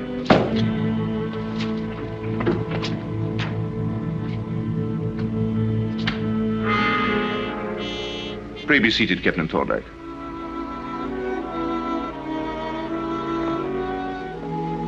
Thank you.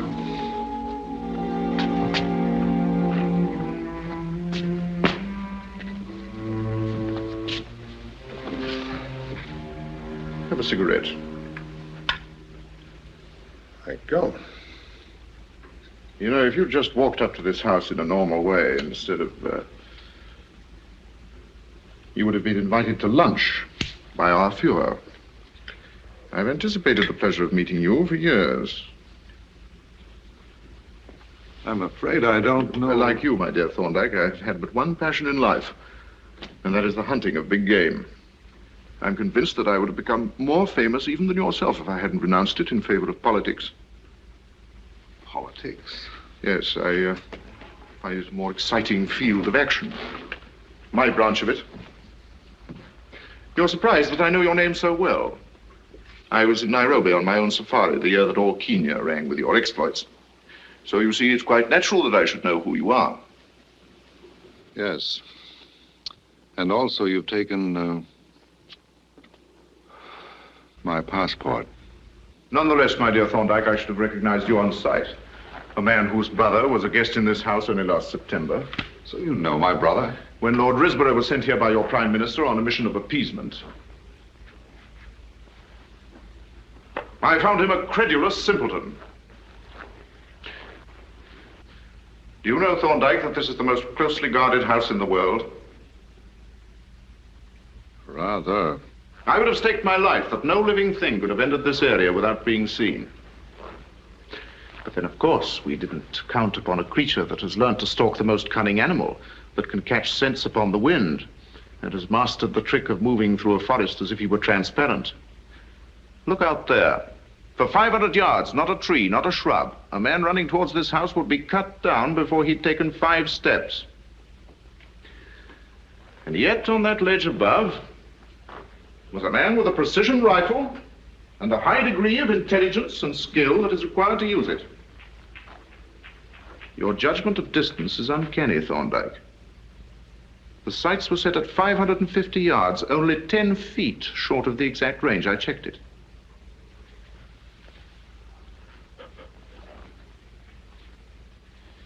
Obviously, my dear Thorndyke, such a man cannot be allowed to live. Surely you don't think I'm an assassin. You were stopped before you could shoot. But I could have easily. Good heavens, man, I never intended to shoot. I merely wanted to find out if it were possible. That was the excitement of it, the danger, the fun. It was that fellow jumping me that made my gun go off. You disappoint me, Thorndyke. I dare say I have been a bit thick, but, well, from the way you talked about hunting and all that, I assumed you knew it was a sporting stock. A what? A sporting stock. Stalking the game you're after for the fun of it, not to kill.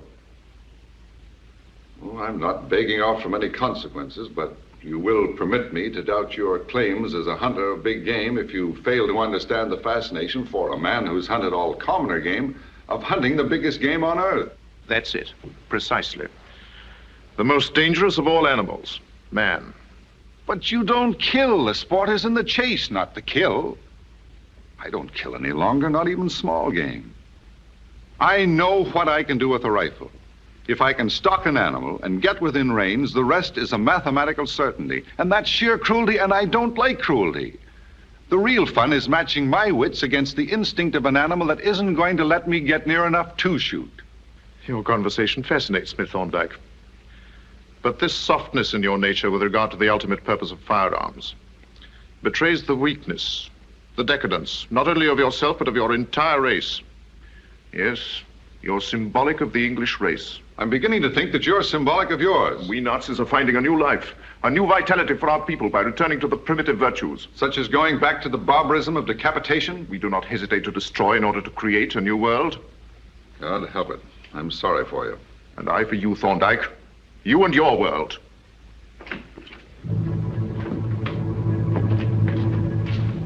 Heil Hitler, Marita.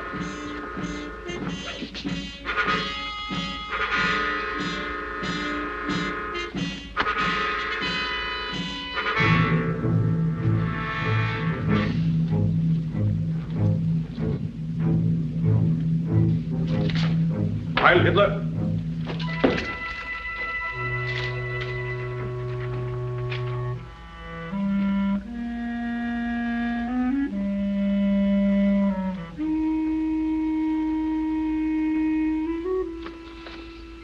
You can leave this country a free man. You can return to your position and friends in spite of what you've done. On what condition? Your name signed to this. Later, it will be witnessed by the Chief of Secret Police and other officials. What is it, a suicide note? It is a confession that on this 29th day of July, 1939, you have attempted to assassinate our Führer, and that you have undertaken this crime with the approval of your government. I what? That you have acted as an assassin for the British government. I can't believe you're serious. Do you expect me to sign a lie? You still insist you had no intention to shoot? Of course, I told you it was a sporting stock. Then why didn't you leave your rifle behind? I've asked myself that. And I think the answer is that it wouldn't have been sporting. It wouldn't have been playing the game. Nothing betrays the hypocrisy of the English more than their use of that phrase, playing the game. One plays a game to win, Thorndyke. Nonsense. I don't expect you to understand. Even pulling the trigger on an empty gun was a kind of cheating with myself. It didn't prove anything. I did, you know. Oh, naturally. It had to be a loaded rifle with my finger on the trigger, with only my individual will, my civilized conscience between me and the extermination of your strutting little Caesar. Thorndyke! I mean no insult, but how do you expect me to describe a man who wants to play God and have everyone else in the world run around and say, Heil Hitler? Thorndyke, I warn you. Oh, no, thank you.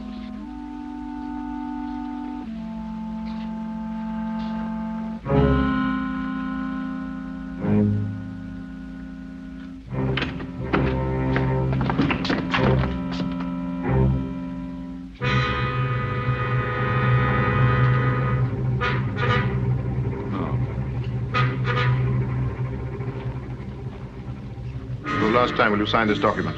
You are in no position to refuse. That's for me to decide, isn't it? You're thinking it is easy to throw away your life. Yes, it is. But how well do you stand pain? If you won't listen to me, you'll have to talk it over with these men. I would save you from their persuasion. Very well. Igna, you benehmen Sie den Gefangenen.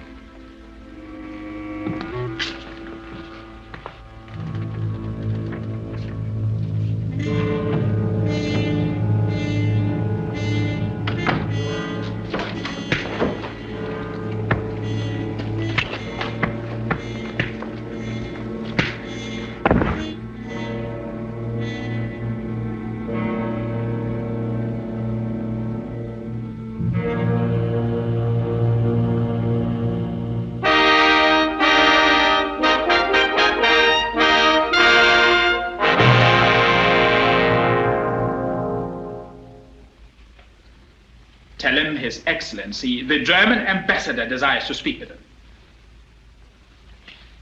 Of course he was there, sir, all the time. Domus Ludo. The German ambassador is on the telephone, my lord. What?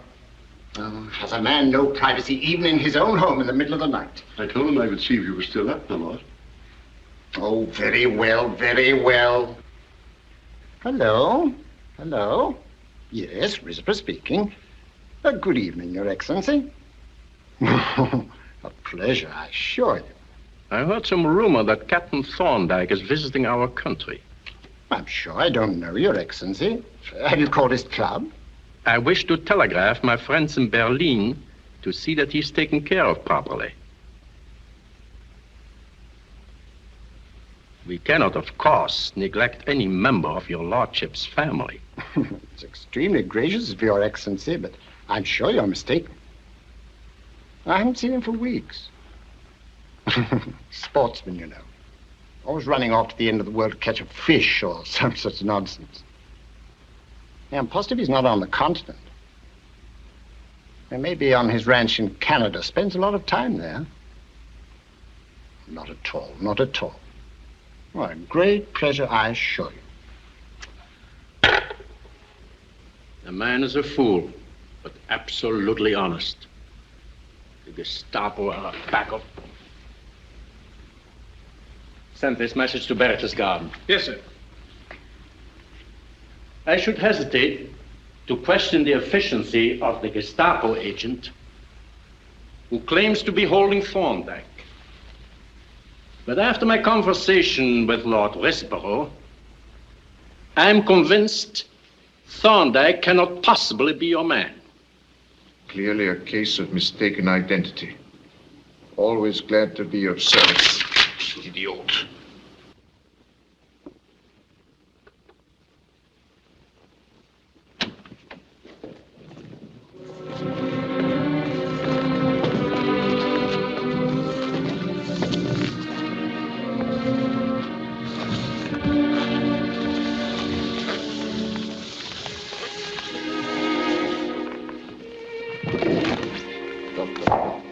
Severed.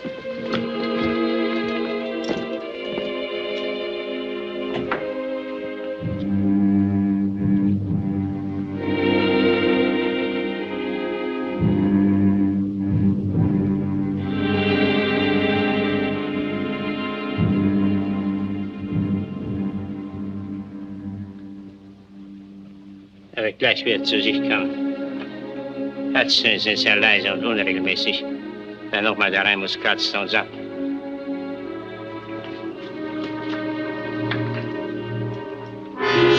Thorndyke. Thorndyke! You're being exasperatingly stubborn. You must realize that this cannot continue much longer. Are you ready to sign?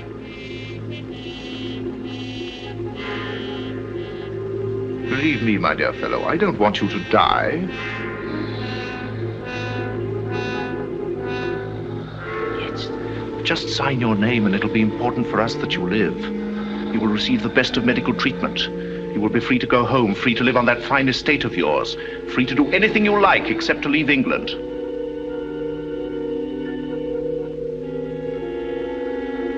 being so foolish as to imagine yourself a martyr for England? Is that why you refuse? No. Why refuse, then? Why keep on torturing yourself?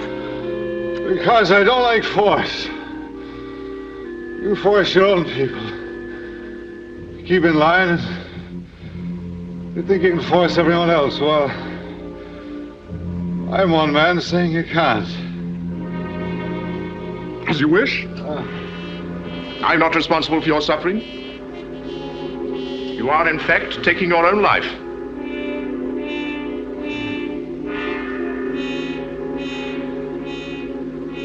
That's going to be hard to explain, isn't it? What is? My suicide. Lots of questions going to be asked.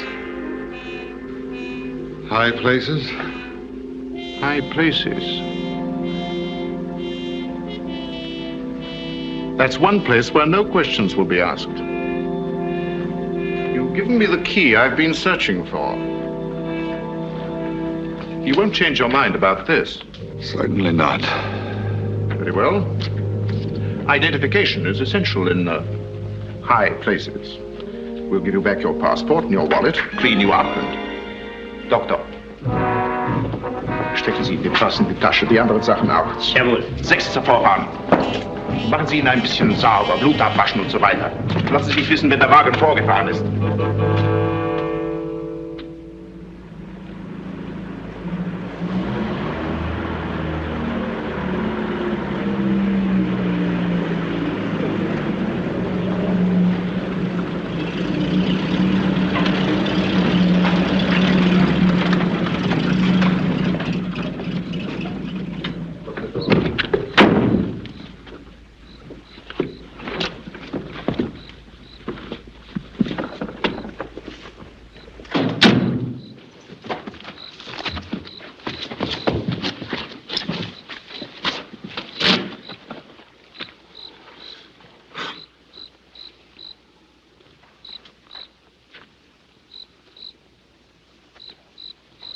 Doctor.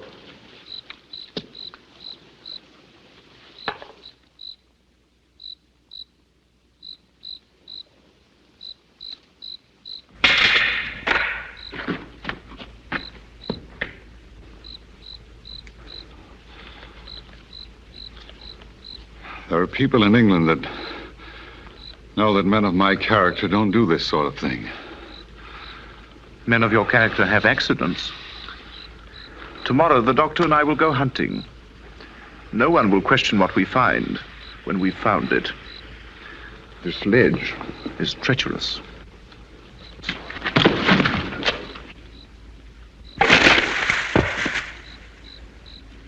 Kommen Sie.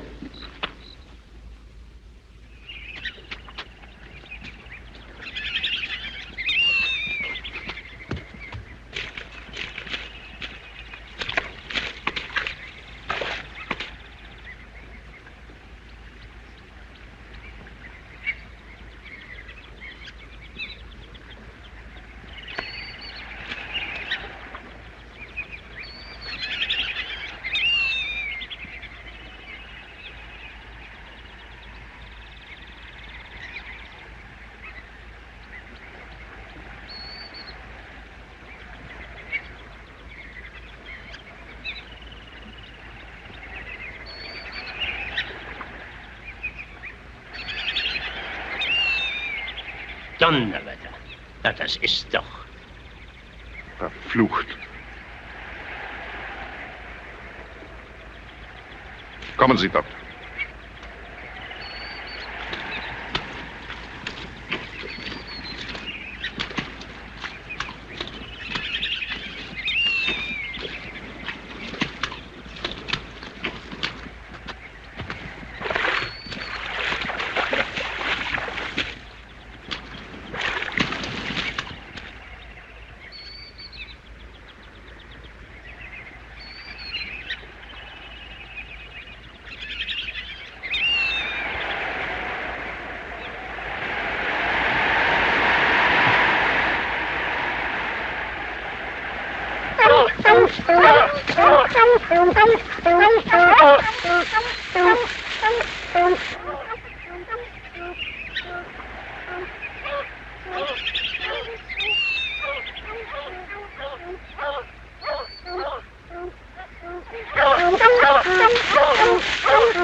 Skipper ought to be back by now. We are going to sail tonight. Right you are, sir.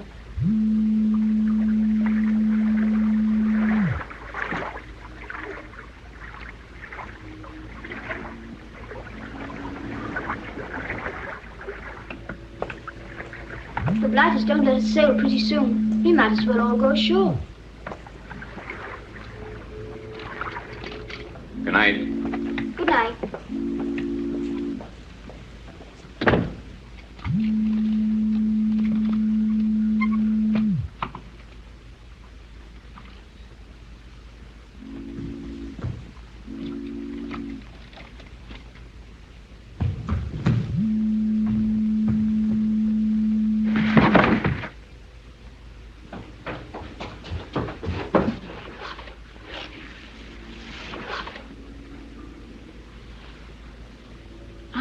Say. Donner Lynchen! Da haben wir's ja! Der Sturmannführer, den Kerl in die Jacke! Ah, sein Pass.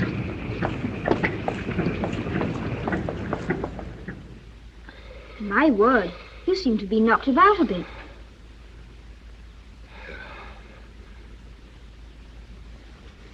Would you mind closing that door?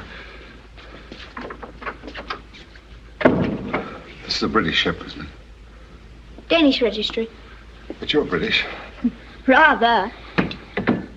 Cabin boy. My father does business with the captain out of Southampton. I'm British, too. Oh, I'd know you were British anywhere, sir. You seem to be in a bit of trouble, sir. More than a bit, I'm afraid.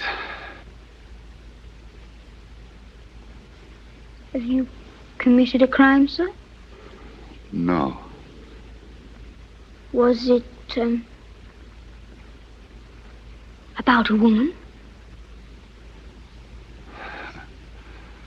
I see you know life. I thought so. They're a dickens of a problem, aren't they, sir? Where are you bound? East India Docks, London. And when are you sailing? Tonight, if we can get permission.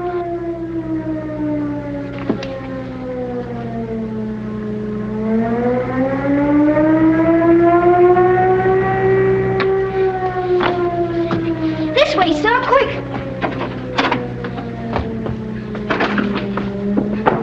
Come on, sir. This way, sir. Hurry, come on. Come on. Come on. Hurry, sir. Come on.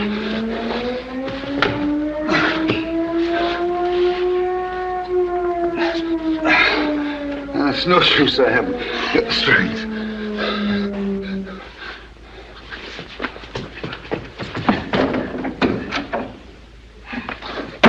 They're coming!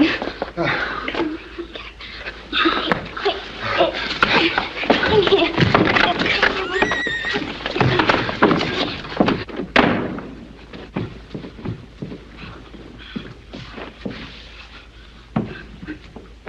Die lange Scharren der Gänge fahren.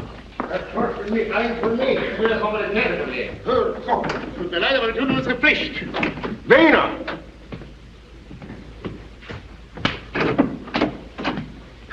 Wiener!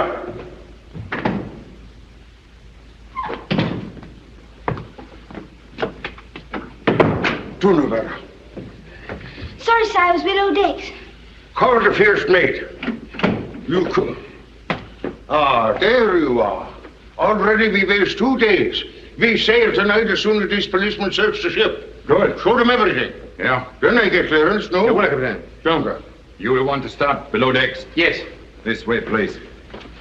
Mate, I'll come with you. I'll take your coat, sir. You might need it. It's cold on deck. You think so? All right. Come. Come on.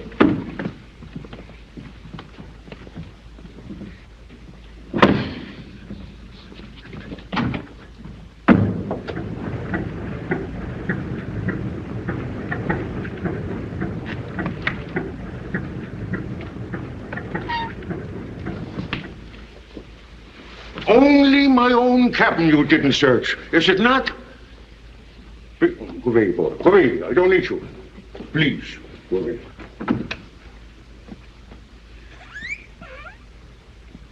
Maybe you think I would hide stowaways, huh?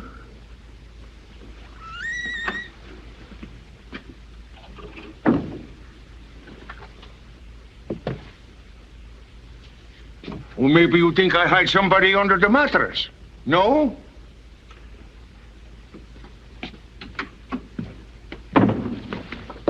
So now we will sail, is it not? Certainly, Herr Kapitän. Younger. We only do our duty. Herr Kapitän surely understands. Certainly. Wiener. Après. Yes, sir? Tell the first mate we sail at once. Yes, sir. Herr Kapitän, can you take a passenger? Passenger? You mean he will pay? Ja, natürlich. He has papers? Jawohl, Herr Kapitän. He is English, but you need have no doubt about him. His papers are in order, and he has money. Oh, here he is.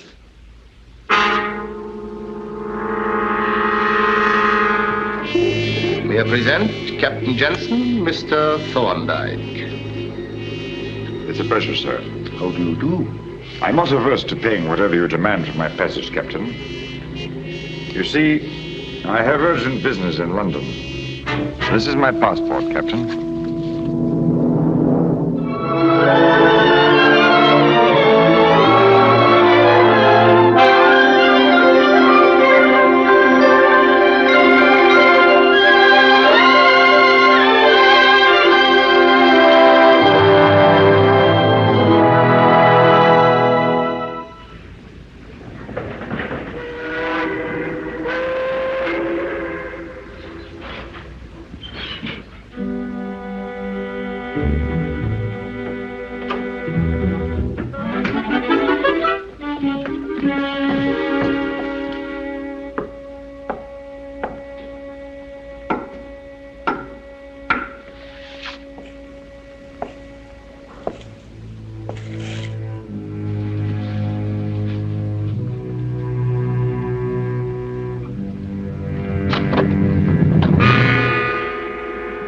surprised you, Mr. Rayner? I thought I saw you go ashore, sir. Ah, yes. But I forgot to say goodbye to the captain. He's not here? Captain Jensen's on deck, sir. He's going ashore with the cargo manifest. You may miss him if you wait here. Ah, yes.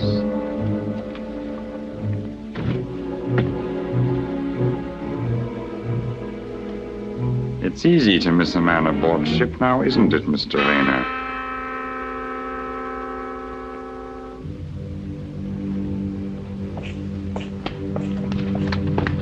I thought you leave us when you told me goodbye. You forget something, yes?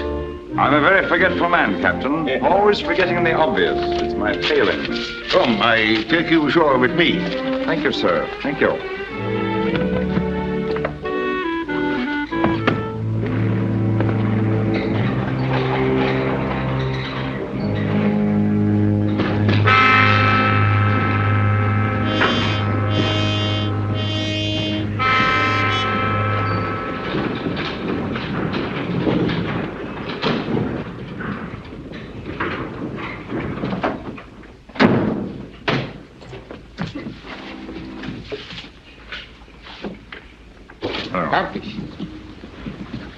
Muss auf dem Schiff sein.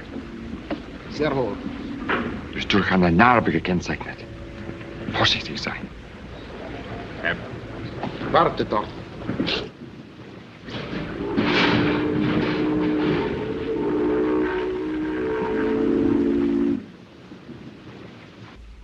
Isn't this going to get you into trouble? Oh, probably, sir. But I don't mind. It won't be the first time the first mate and I have had our differences.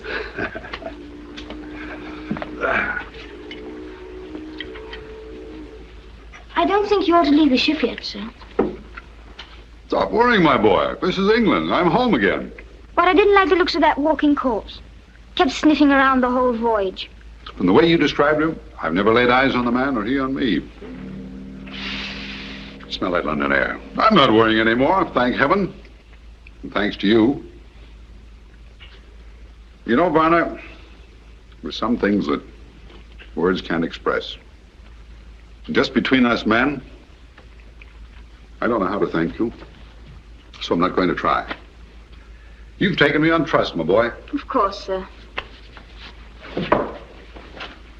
Ah, thank you. Just one thing, sir. Huh? It wasn't a woman, was it, sir? No. I thought so. Good luck, sir. And be careful. Thank you. Would you mind singing The Coast is Clear? All right. Goodbye, old boy.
The Lifeline. Well, welcome home. Thanks, old top.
Er ist wie vom Erdboden verschwunden.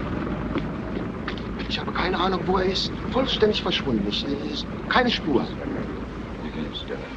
Schnell. Jawohl.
Let me go! What you doing here?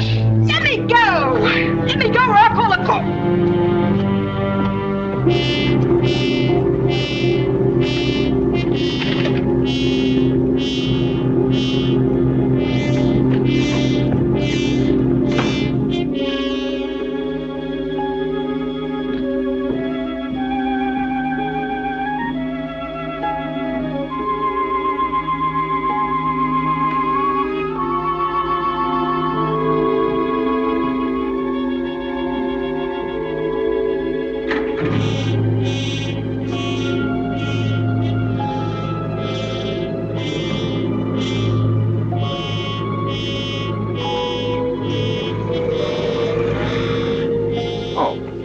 Thank you, my dear.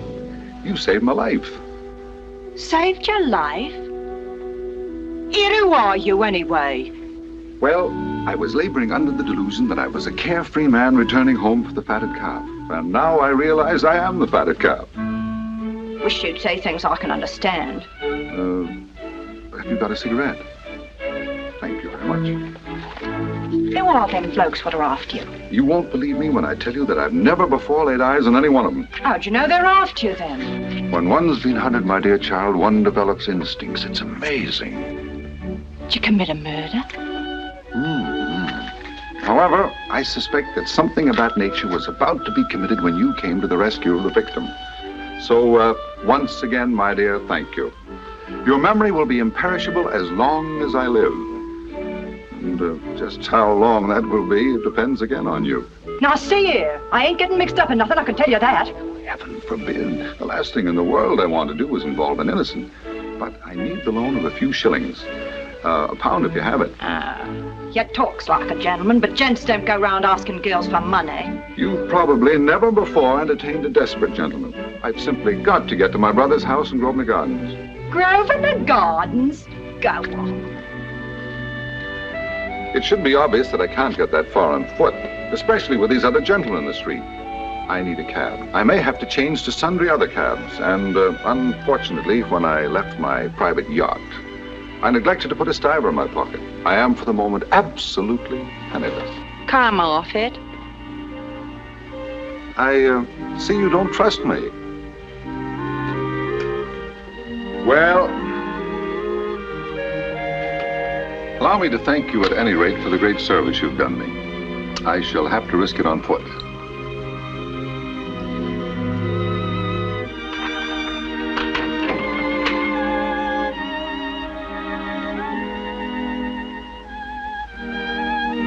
Bye. Half a mo. Will 10 bob do? It's all I got.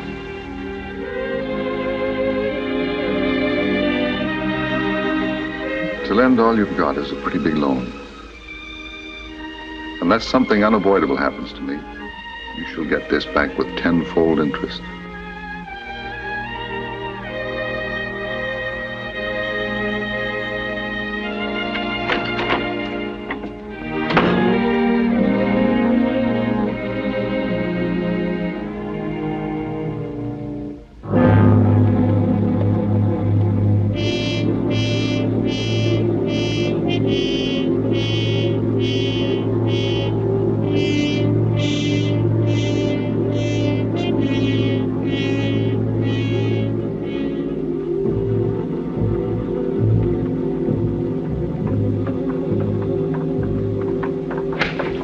I'm going with you. Oh, no. I ain't afraid. You can't stop me. You're coming along to make sure you get your money back, is that it? Right. You wait here where you're safe. I'll get a cab to use a pal of mine.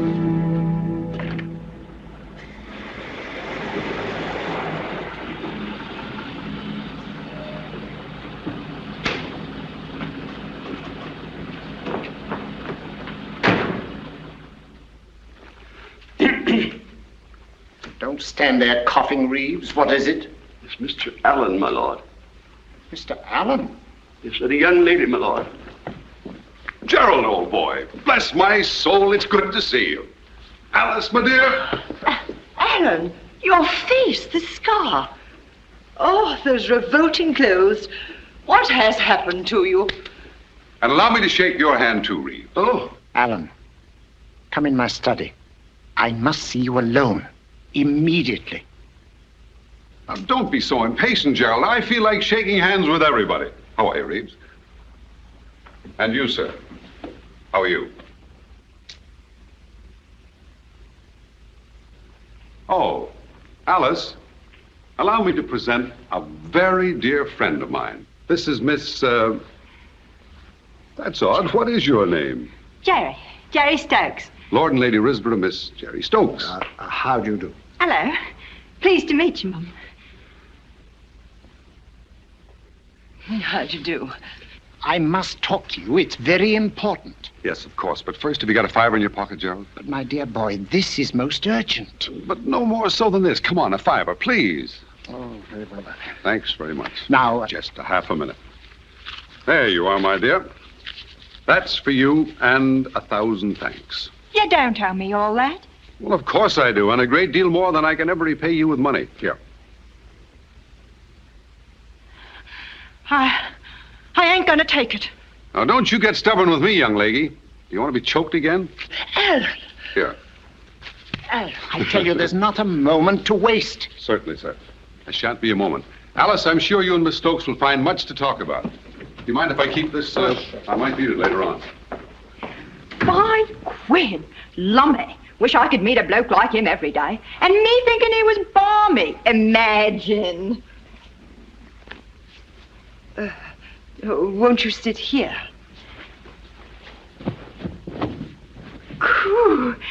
This is comfy, ain't it? Great heavens, Alan. How could you have got yourself in this awful mess? How did you know about it? The embassy's been making polite inquiries about you for nearly 4 weeks. Lately, they've become more persistent, more pointed. Then, not 10 minutes ago, the Foreign Office telephoned that our agents in Berlin say that you're secretly accused of an attempt upon the life of their Führer. I told them, of course, that the suggestion was fantastic. But there was absolutely no basis in fact for such an accusation, that you couldn't possibly be involved in any such affair. That is the truth, isn't it? Yes, Gerald. Thank heaven. Then you go straight with me to the embassy and clear the matter up at once. I'm afraid I can't. In heaven's name, why not? Sit down, Gerald.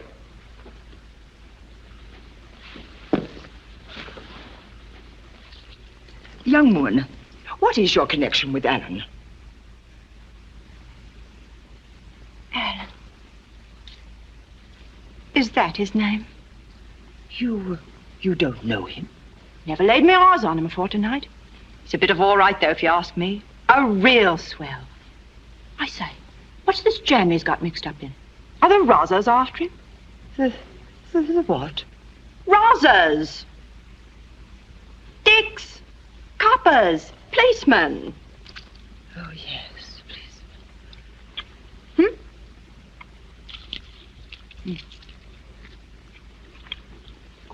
Good, ain't it? But, Gerald, old boy, I did not sign their faked-up confession. But they won't need it if they can get you back into Germany. They've got to catch me first. They know you're in London. In that case, I shall get out of England. Well, that's impossible, too. You have no passport.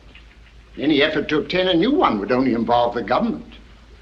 Besides, every ship and plane leaving the country will be watched. What about Scotland Yard? Within 24 hours, there'll be a démarche on my desk asking for your arrest and return to Berlin. To refuse their ambassador, that would be an unfriendly act. We would have no choice but to comply. Do you know what would happen then?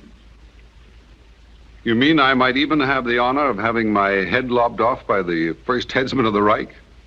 I mean, there would first be a faked-up trial. Not you, but England would be convicted before the world. And that would pave the way for what they want. War. Don't forget their Reichstag fire trial. You know their genius for producing witnesses and documents to prove their enemies guilty of what they intend to do. In that case, I shall imitate their Gestapo and become invisible myself. I shall vanish utterly, completely, as if I were dead, for as long as you wish. I'll see no one, not even you. If I could only help you.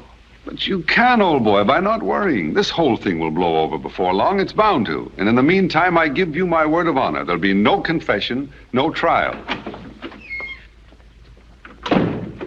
Gerald, I've got one of my dreadful headaches coming on. I'm afraid you'll have to excuse me. Why, yes, of course, my dear. I've left that young person in the living room. Alice, I never thought you'd be the first to throw up the sponge. Come on now, you've got to see Jerry at the door. No, I shan't. But after all, she's your guest, you know. I can't. I really can't. Remember, she thinks you're a lady. Surely you don't want to disillusion anyone so young and trusting.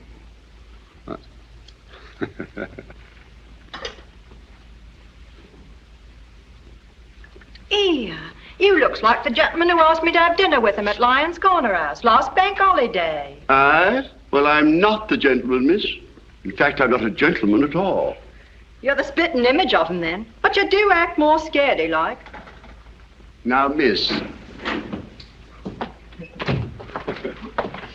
Jerry, Lord and Lady Risborough wish to say goodnight. This is the first time anything like this ever happened to me. I'll never forget it. Good night, Mr. Reeves. And it was Lyons Corner House. Good night. Good night. Good night. Good night. Good night, Alice. Hope to see you very soon. Good night, Ellen. Come along, Jerry. Gerald, I don't know just how I'll work it, but somehow I'll get word to you and let you know what's up. Well, I'll wait till I hear from you. Beg pardon, my lord. Major Smith is calling on the telephone again. I'm not at home. Well, good night. Good night, Charlie. Wait. It's you he wants. Who? Major Keeve Smith. Keeve Smith? Yes. He called in my office yesterday. He said he was a neighbor of yours. A retired military man from the west of England. What's he look like? Tall, good figure, rather formal. Talks about Kenya. You know the type. Talks about Kenya? Does he wear a monocle? That's the fella, yes. Did he ask if I were here? Yes, sir, he did. You told him? Yes, sir. You see, knowing he was an old friend, I thought... Gerald, take that call, will you? Well, what shall I tell him? Tell him I've just left for the club. Goodbye, old chap. Don't you worry. Come on.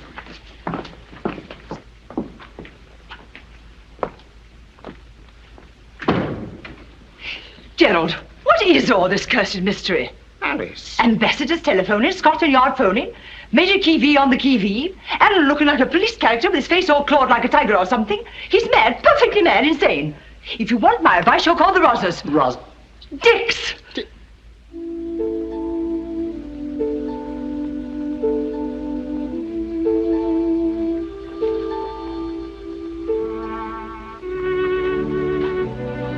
All clear, matey.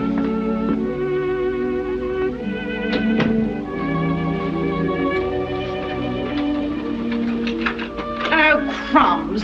Huh? My pin. Me good luck pin. It must have fell off when I dropped me tam. It was a knot. Little stones on it, all sparkly. A gentleman give it me. Oh, rat. Hey. In that case, a gentleman will give you another one. That's the least I can do for you, isn't it? You're not half as grown up as you pretend to be, are you, Jerry? Now you're making fun of me again.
Mr. Flatfoot, I know him. Oh.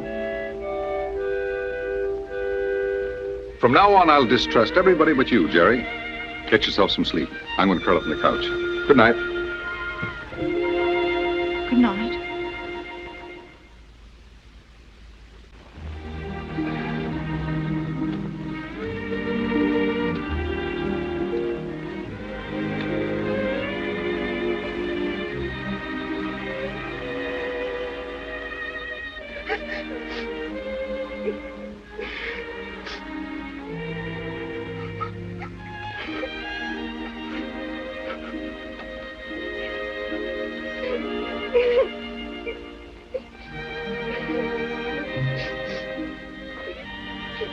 Jerry. What the devil are you sniffling about? Huh? What is it? My dear child. Come on now. Come on, no more of this. Stop the crying, huh? That's the girl. Now, great big smile. Come on. Great big smile. That's better. Much better. Good night.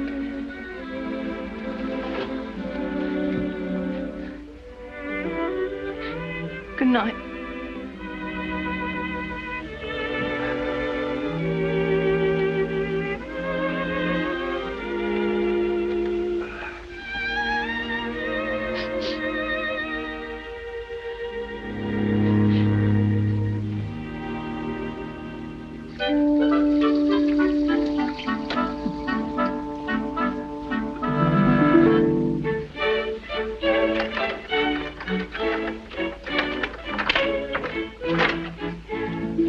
Morning, Ducky. Morning. I was just on the point of breaking that door down. Well, I couldn't leave it unlocked, could I? That's right, I never thought of that. And by the way, my girl, who put that coverlet over me while I slept? Don't know, just got there, I suppose. I smell food. Fish and chips. What a miraculous aroma. If that's as good as it smells...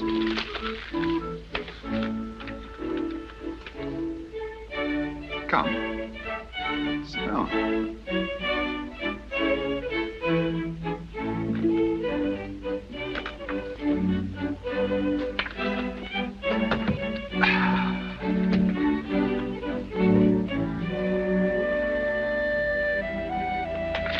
Go on, company first.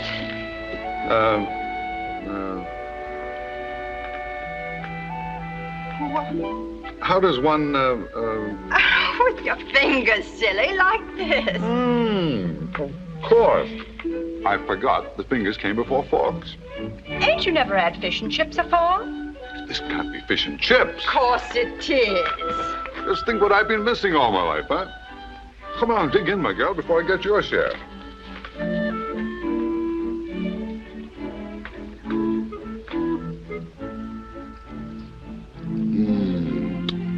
That's good.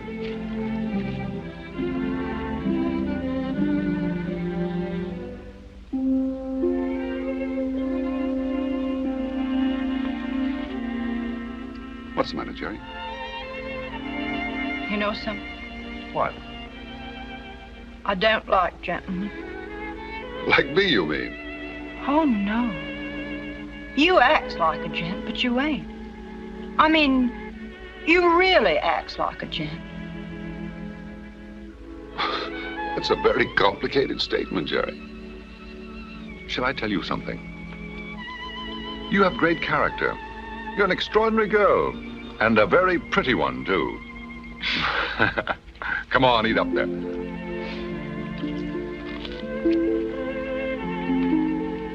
Where you going?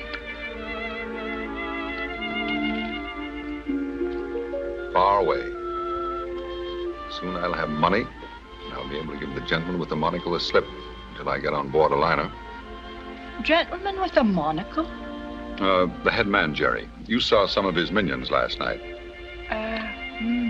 They're just small fry. I think that you'd better come along with me. Honest, you? Oh, good heavens, no. To my solicitors, I mean. I can't come back here and I want you to have some money for all you've done.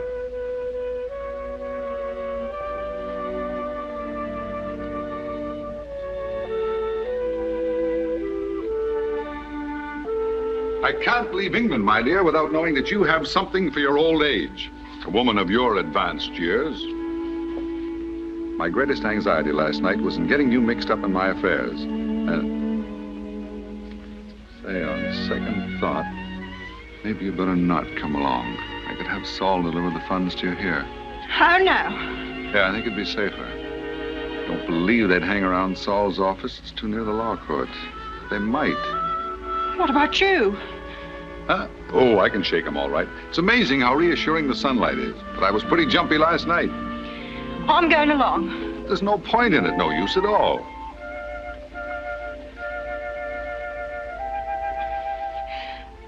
How do I know I'm going to get what you promised me? So you don't trust me, huh?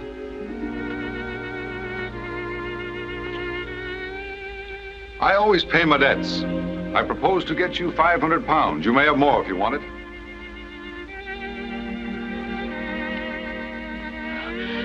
I don't mean money.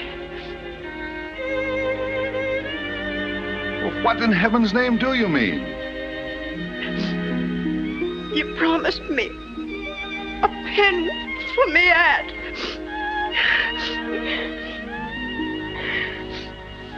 My dear Jerry, forgive me. I might have known. Every good soldier needs a crest for his cap. And you shall have your pin set with diamonds, if you wish. Huh?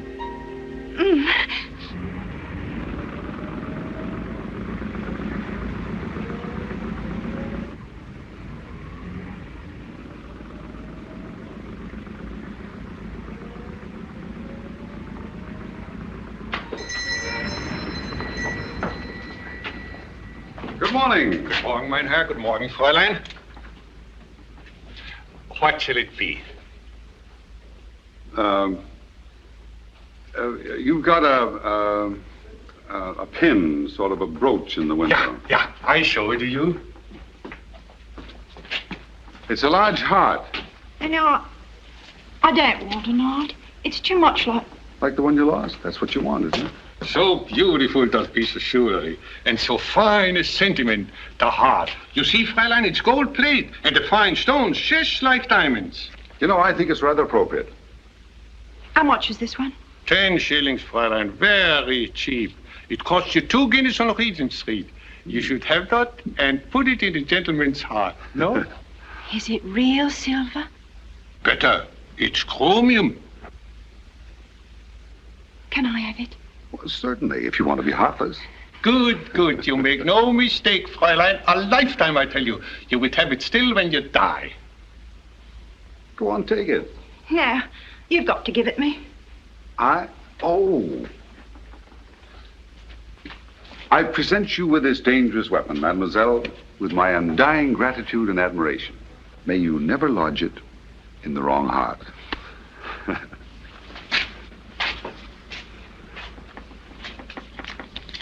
There you are, sir. £1, 20 shillings, I give you change. Oh, keep it, keep it. There mustn't be anything mercenary about this soldier's crest. It's got to bring luck. Danke, mein Herr. I think that looks very nice, don't you? Huh? Shall we go? Come on. Auf Wiedersehen. Auf Wiedersehen. Goodbye.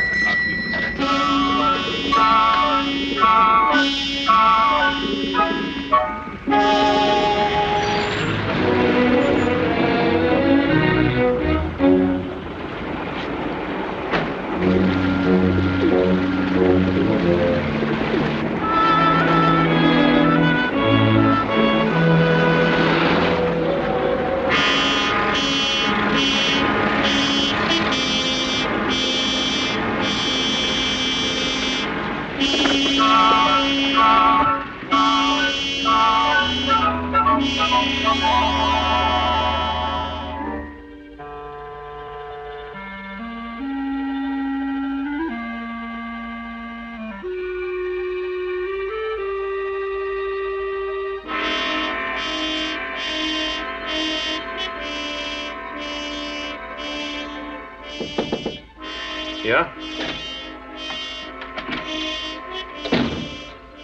Heil Hitler. Taube eingeflogen vom Revier 6. 6. Farnsworthy's office.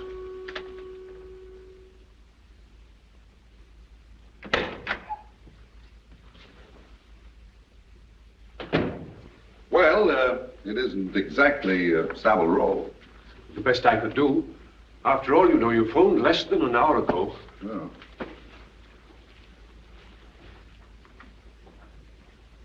Well, aren't you going to ask any questions? Only one. Have you been abroad in the employ of our government? No, on my own business. I beg you to let me talk to the police. You don't realize the power of your name. That is precisely what makes my disappearance necessary and urgent. But, my dear chap, don't you realize... If I get as far as Algiers, I'll give those fellows a run for their money. Africa is one continent I know better than all their invisible men. This the Optisch? That is the money, yes. If you don't mind, we'll check the amount. No, I'll just take 500 pounds. And, Saul, you can instruct her how to deposit it, huh? Very good. I don't want it. I won't take it. Oh, yes, you will. I'm going to have my way at least once with you. I wouldn't know what to do with all that money. Well, Mr. Farnsworthy will tell you. I won't take it. You'll want it. Will you be quiet? No. I can't stand a blubbering female. Never seen such a stubborn woman. And if you say one word of thanks, I'll tear out your hair. Jerry, this isn't paying you for anything. I can never do that. Come on now. Frown. Frown. You stubborn little monkey. She won't do anything I ask her to. Yes. Jerry. The German embassy telephoned here a few days ago. Their inquiry was pointedly casual. Anyone else ask for me? A friend of yours came in to see me the other day to consult me about some inconceivable tangle under the Married Woman's Property Act. He was continually referring to you. Was he, English? Too perfectly. Major Heave Smith, he called himself. Anybody taking an interest in us, Peel? I've just been taking a look outside, sir. The gentleman in the black hat is still feeding the pigeons, sir. And now he's been joined by the military-looking gentleman who visited you last week. Captain Thorndyke's friend, the gentleman with the monocle. You see? Thank you, Peel. Not at all, sir. Is there another way out of here? There's the back staircase. Oh, good. Thank you, Saul. Very much. Good luck, you fool. Oh, one thing more. If at any time I'm found, the coroner brings in a verdict of suicide. Suicide? Don't you believe it, huh? But don't attempt to reopen the case. All right. Goodbye, Jerry. You wait here for now and go out the front way. I'm going with you. Now, see here, I've had enough of this. Don't you see that your own safety lies in keeping away from me? Where you going? To the underground on my way to nowhere. I'm going to the underground, too. I got to get home, haven't I? Saul, will you drag this human leech off me? I will not. I'm going to the underground. All right. Bye.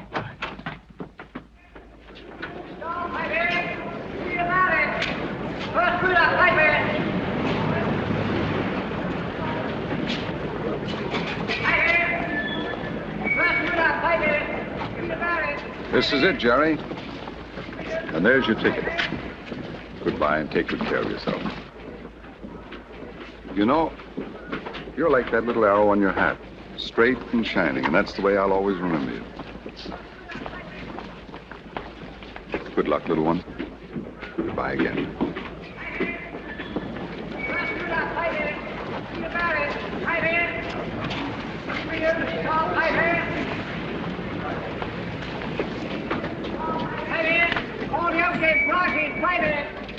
Don't introduce Piper.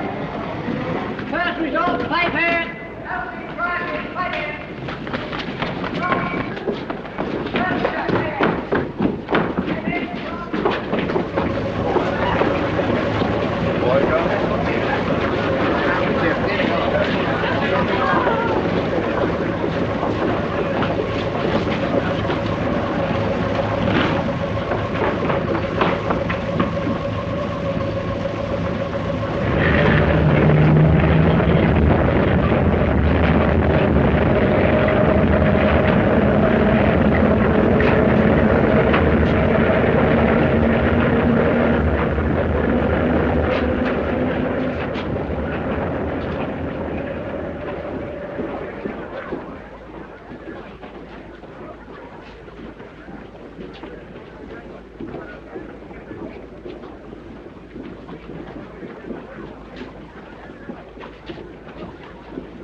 Extra pipe, sir.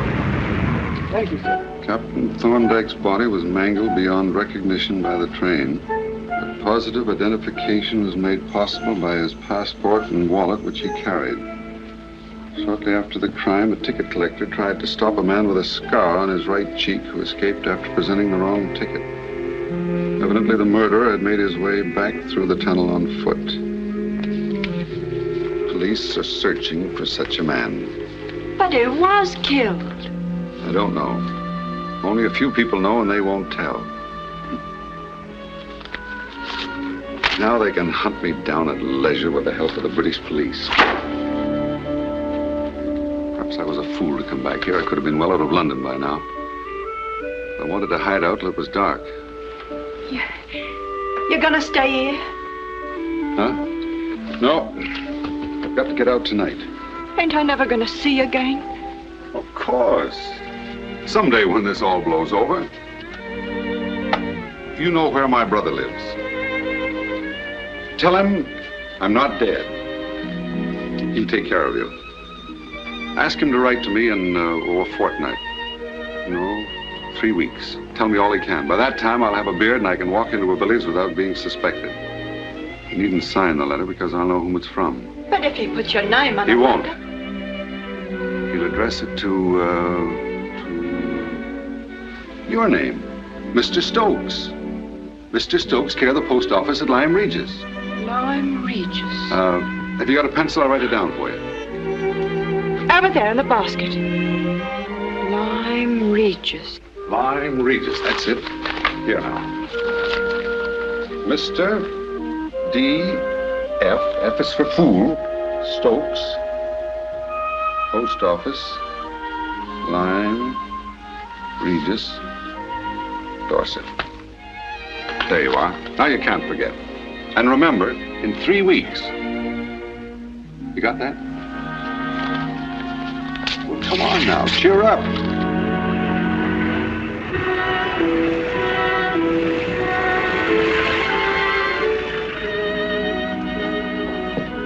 You are the most stubborn little monkey I have ever seen. But this is as far as you go. Not a step further. Goodbye, Jerry. And thank you. Please. Kiss me. Jerry. Won't you kiss me? I know I'm never gonna see you again. My dear, dear child.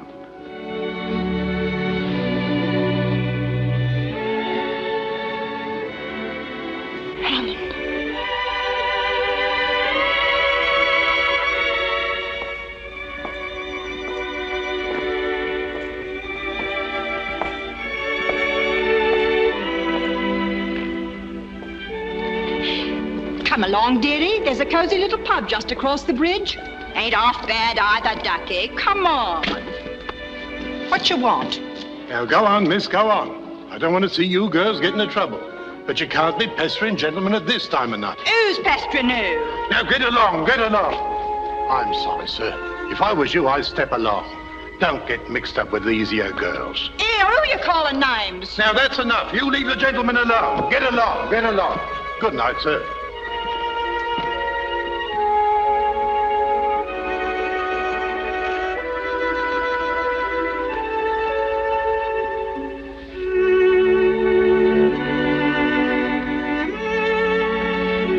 Get going, get going.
out of here. Quick, these are men. Komm. Komm, du Miststück. Die Herren haben ein Wort mit dir zu reden.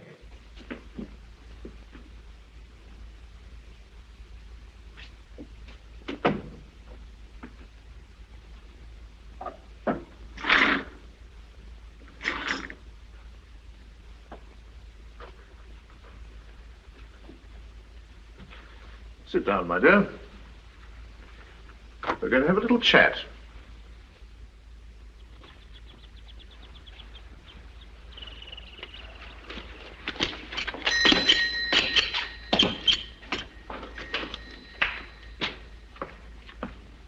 Good afternoon, madam. I think you may have a letter for me. What name, please? Stokes.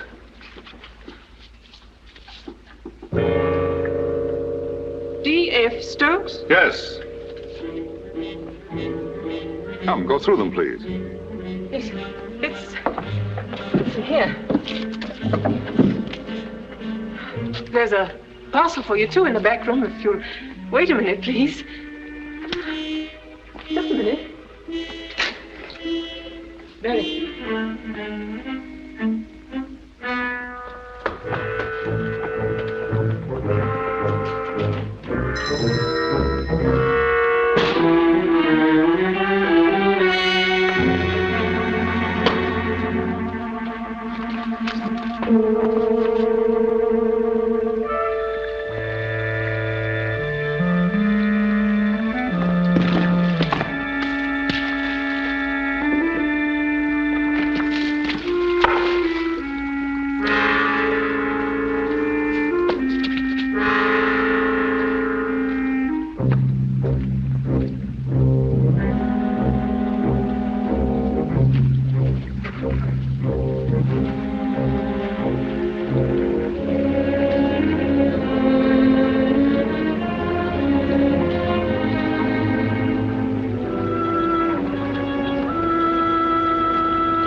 Thorndyke.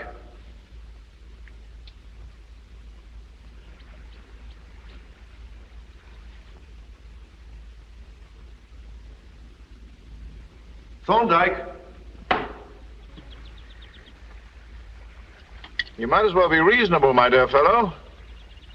I'm so glad you had the sense not to break out while I was sealing you up.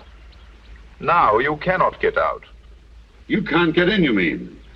I've no desire to enter a cave after a trapped animal, even though I know you have no weapons. I admired your stone door so much that I imitated it by wedging another stone on the outside. You are sealed up as in a grave.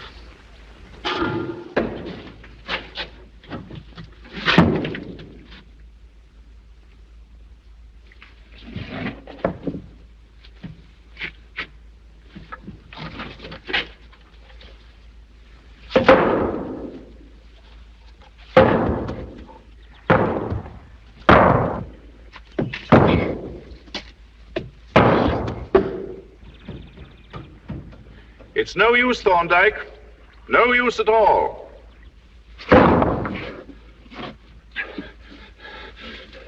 Could you you'll give me a cleaner death than this? Don't be a fool.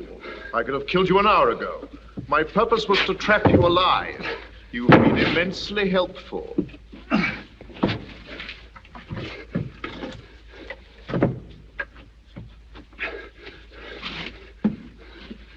What is it you want? Now you're being sensible. Have you got it? What is it? It is the confession that with the approval of your government, you sought to assassinate our Führer. Go to the devil! You're growing wearisome, Thorndyke. Once more, I ask you to sign. To save us both an unpleasant conclusion. I told you once I don't sign lies. You also told me you no longer believed in killing, yet you killed one of my men. Oh, I'm not blaming you in the least. I merely wish to point out that a lie is relative, as is truth. I tell you I did not intend to shoot your bloody Führer. I believe you. I believe you're sincere. I really do at last. You actually think you had no intention to kill, that it was all a sporting stalk, as you call it. It was! And yet every minute you were deceiving yourself. And every hour since then you have lied to yourself. No! You've refused to face your secret self, Thorndyke. From the moment you crossed the frontier, you became an unconscious assassin.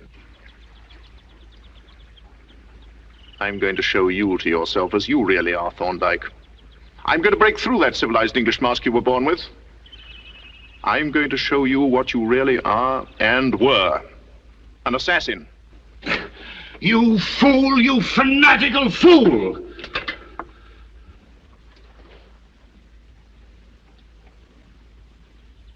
A token for you, Thorndyke.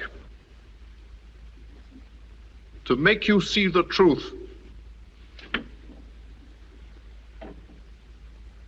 Cherry. Where is she? What have you done with her? Do you expect me to lie to you, Thorndyke? Do you expect me to tell you that it was a sporting stalk? No. I'm honest with you as you are not honest with me. She made your mistake, Thorndyke. She flouted obvious power. She refused to tell us anything. Do you know that if it hadn't been for that postal address that you so thoughtfully wrote down, I don't know what I should have done. If you find that girl, I swear I'll kill you. Somehow. I live to kill you if it's the last thing I do. You believed that the death of our sacred Führer would be no great loss to the world, didn't you? Surely then the death of a girl like that will be no loss at all. She was found dead in the street, Thorndyke. The police reported that she jumped to her death from a window. She had nothing to do with my actions. She was innocent. Yes, just as innocent as our Führer was of any wrongdoing against you. No, he's guilty against me and against humanity, against every decent, peaceful person in the world. He's guilty of hatred, intolerance, and murder. And that is why you tried to kill him? Yes, I intended to shoot. I didn't know what I was doing. I didn't realize my purpose. I wouldn't face the fact that I could make myself the instrument of all the pitiable, oppressed, suffering people of the world. I wonder why I put that shell in my gun. Now I know. Yes, I intended to kill. I intended to avenge the crimes of this monstrous tyrant. I know it now. And you were acting for your government? No, for myself. But it was for the sake of your country, wasn't it? No, for mine as well as others, for your misguided people as well as my own. Then even though your government knew nothing about you, you were acting on their behalf? No. You said you wouldn't sign lies. I've proved them true. You've admitted the whole thing.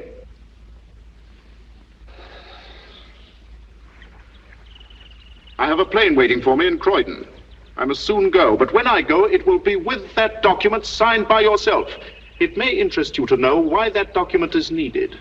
It will make interesting reading when we publish the first German white paper. What do you mean? My country has already marched into Poland. I don't believe you. 20 divisions crossed the frontier today. If you're telling the truth, England and France will be at war with you within a week. You're commencing to rave. We shall take Poland, and no nation in Europe will dare to raise a hand. We're on the march at last, Thorndyke. Today, Europe. Tomorrow, the world.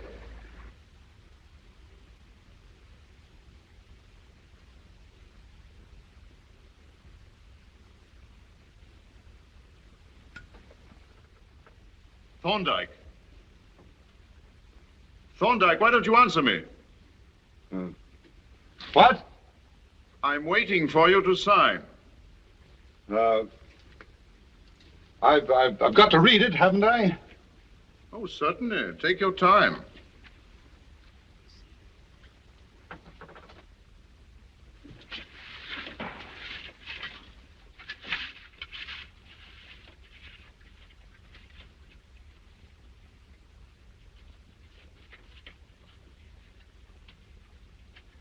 Have you got a cigarette?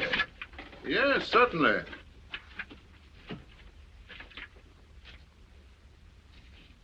It's on the stick.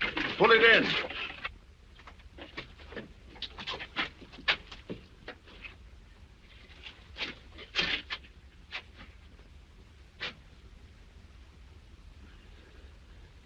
Have you read it?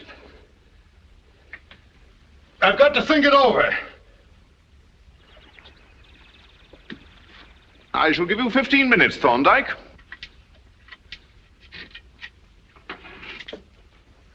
When the time is up, if you haven't delivered that document to me properly signed, I shall shut off your air and go on my way.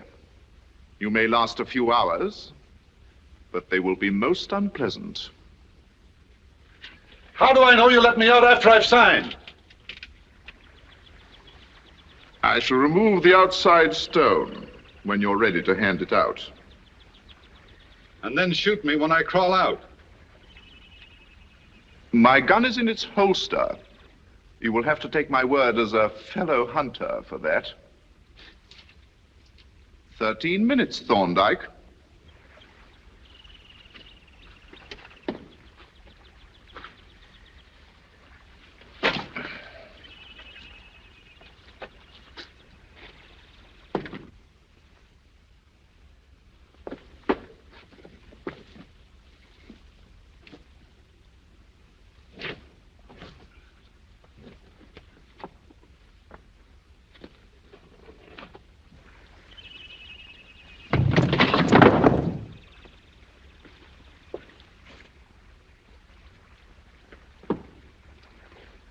I've removed the barrier, Thorndyke.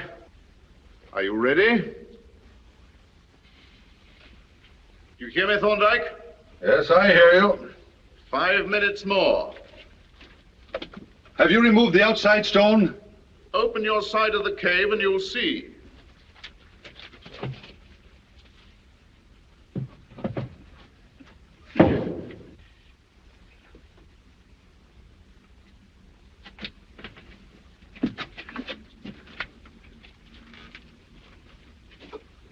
Are you satisfied?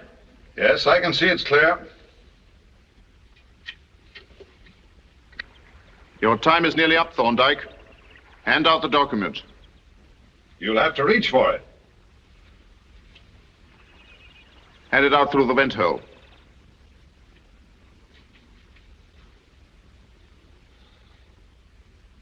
Your time is up, I'm waiting. And be sure it's signed.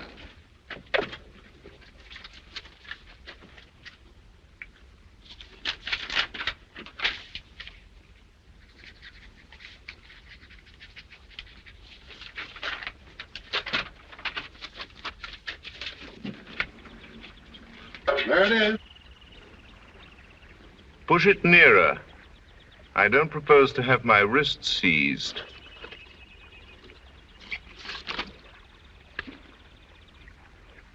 You can come out now, Thorndyke. Come on out, Thorndyke. You're free at last.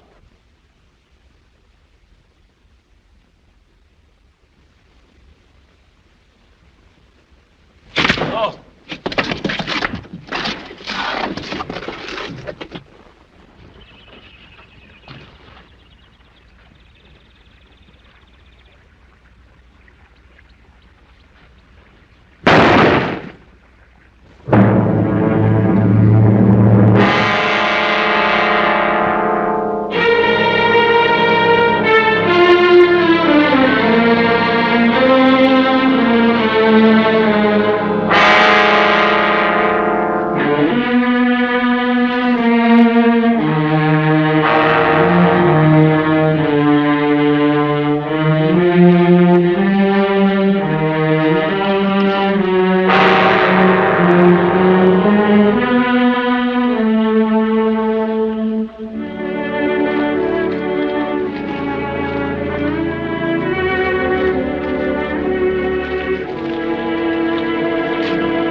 You're like that little arrow on your hat.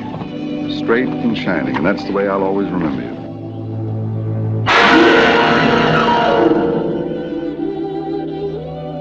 Surely then the death of a girl like that would be no loss at all. Ain't I never gonna see again? Every good soldier needs a crest for his hat.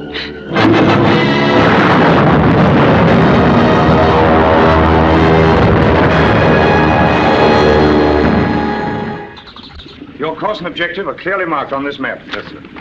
Here. You will make your reconnaissance and return immediately. Right, sir. All the best, old chap.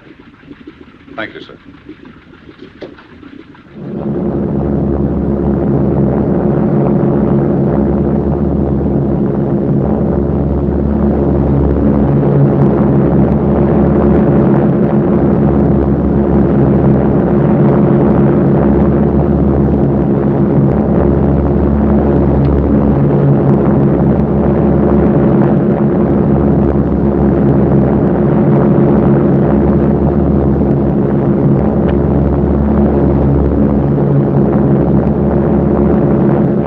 Just crossed over into Germany. Right. One of the men just bailed out. What? Who? Thorndyke. Thorndyke?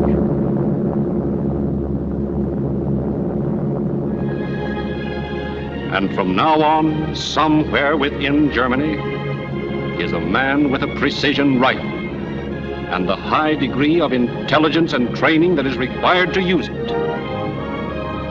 It may be days, months, or even years, but this time he clearly knows his purpose and unflinchingly faces his destiny.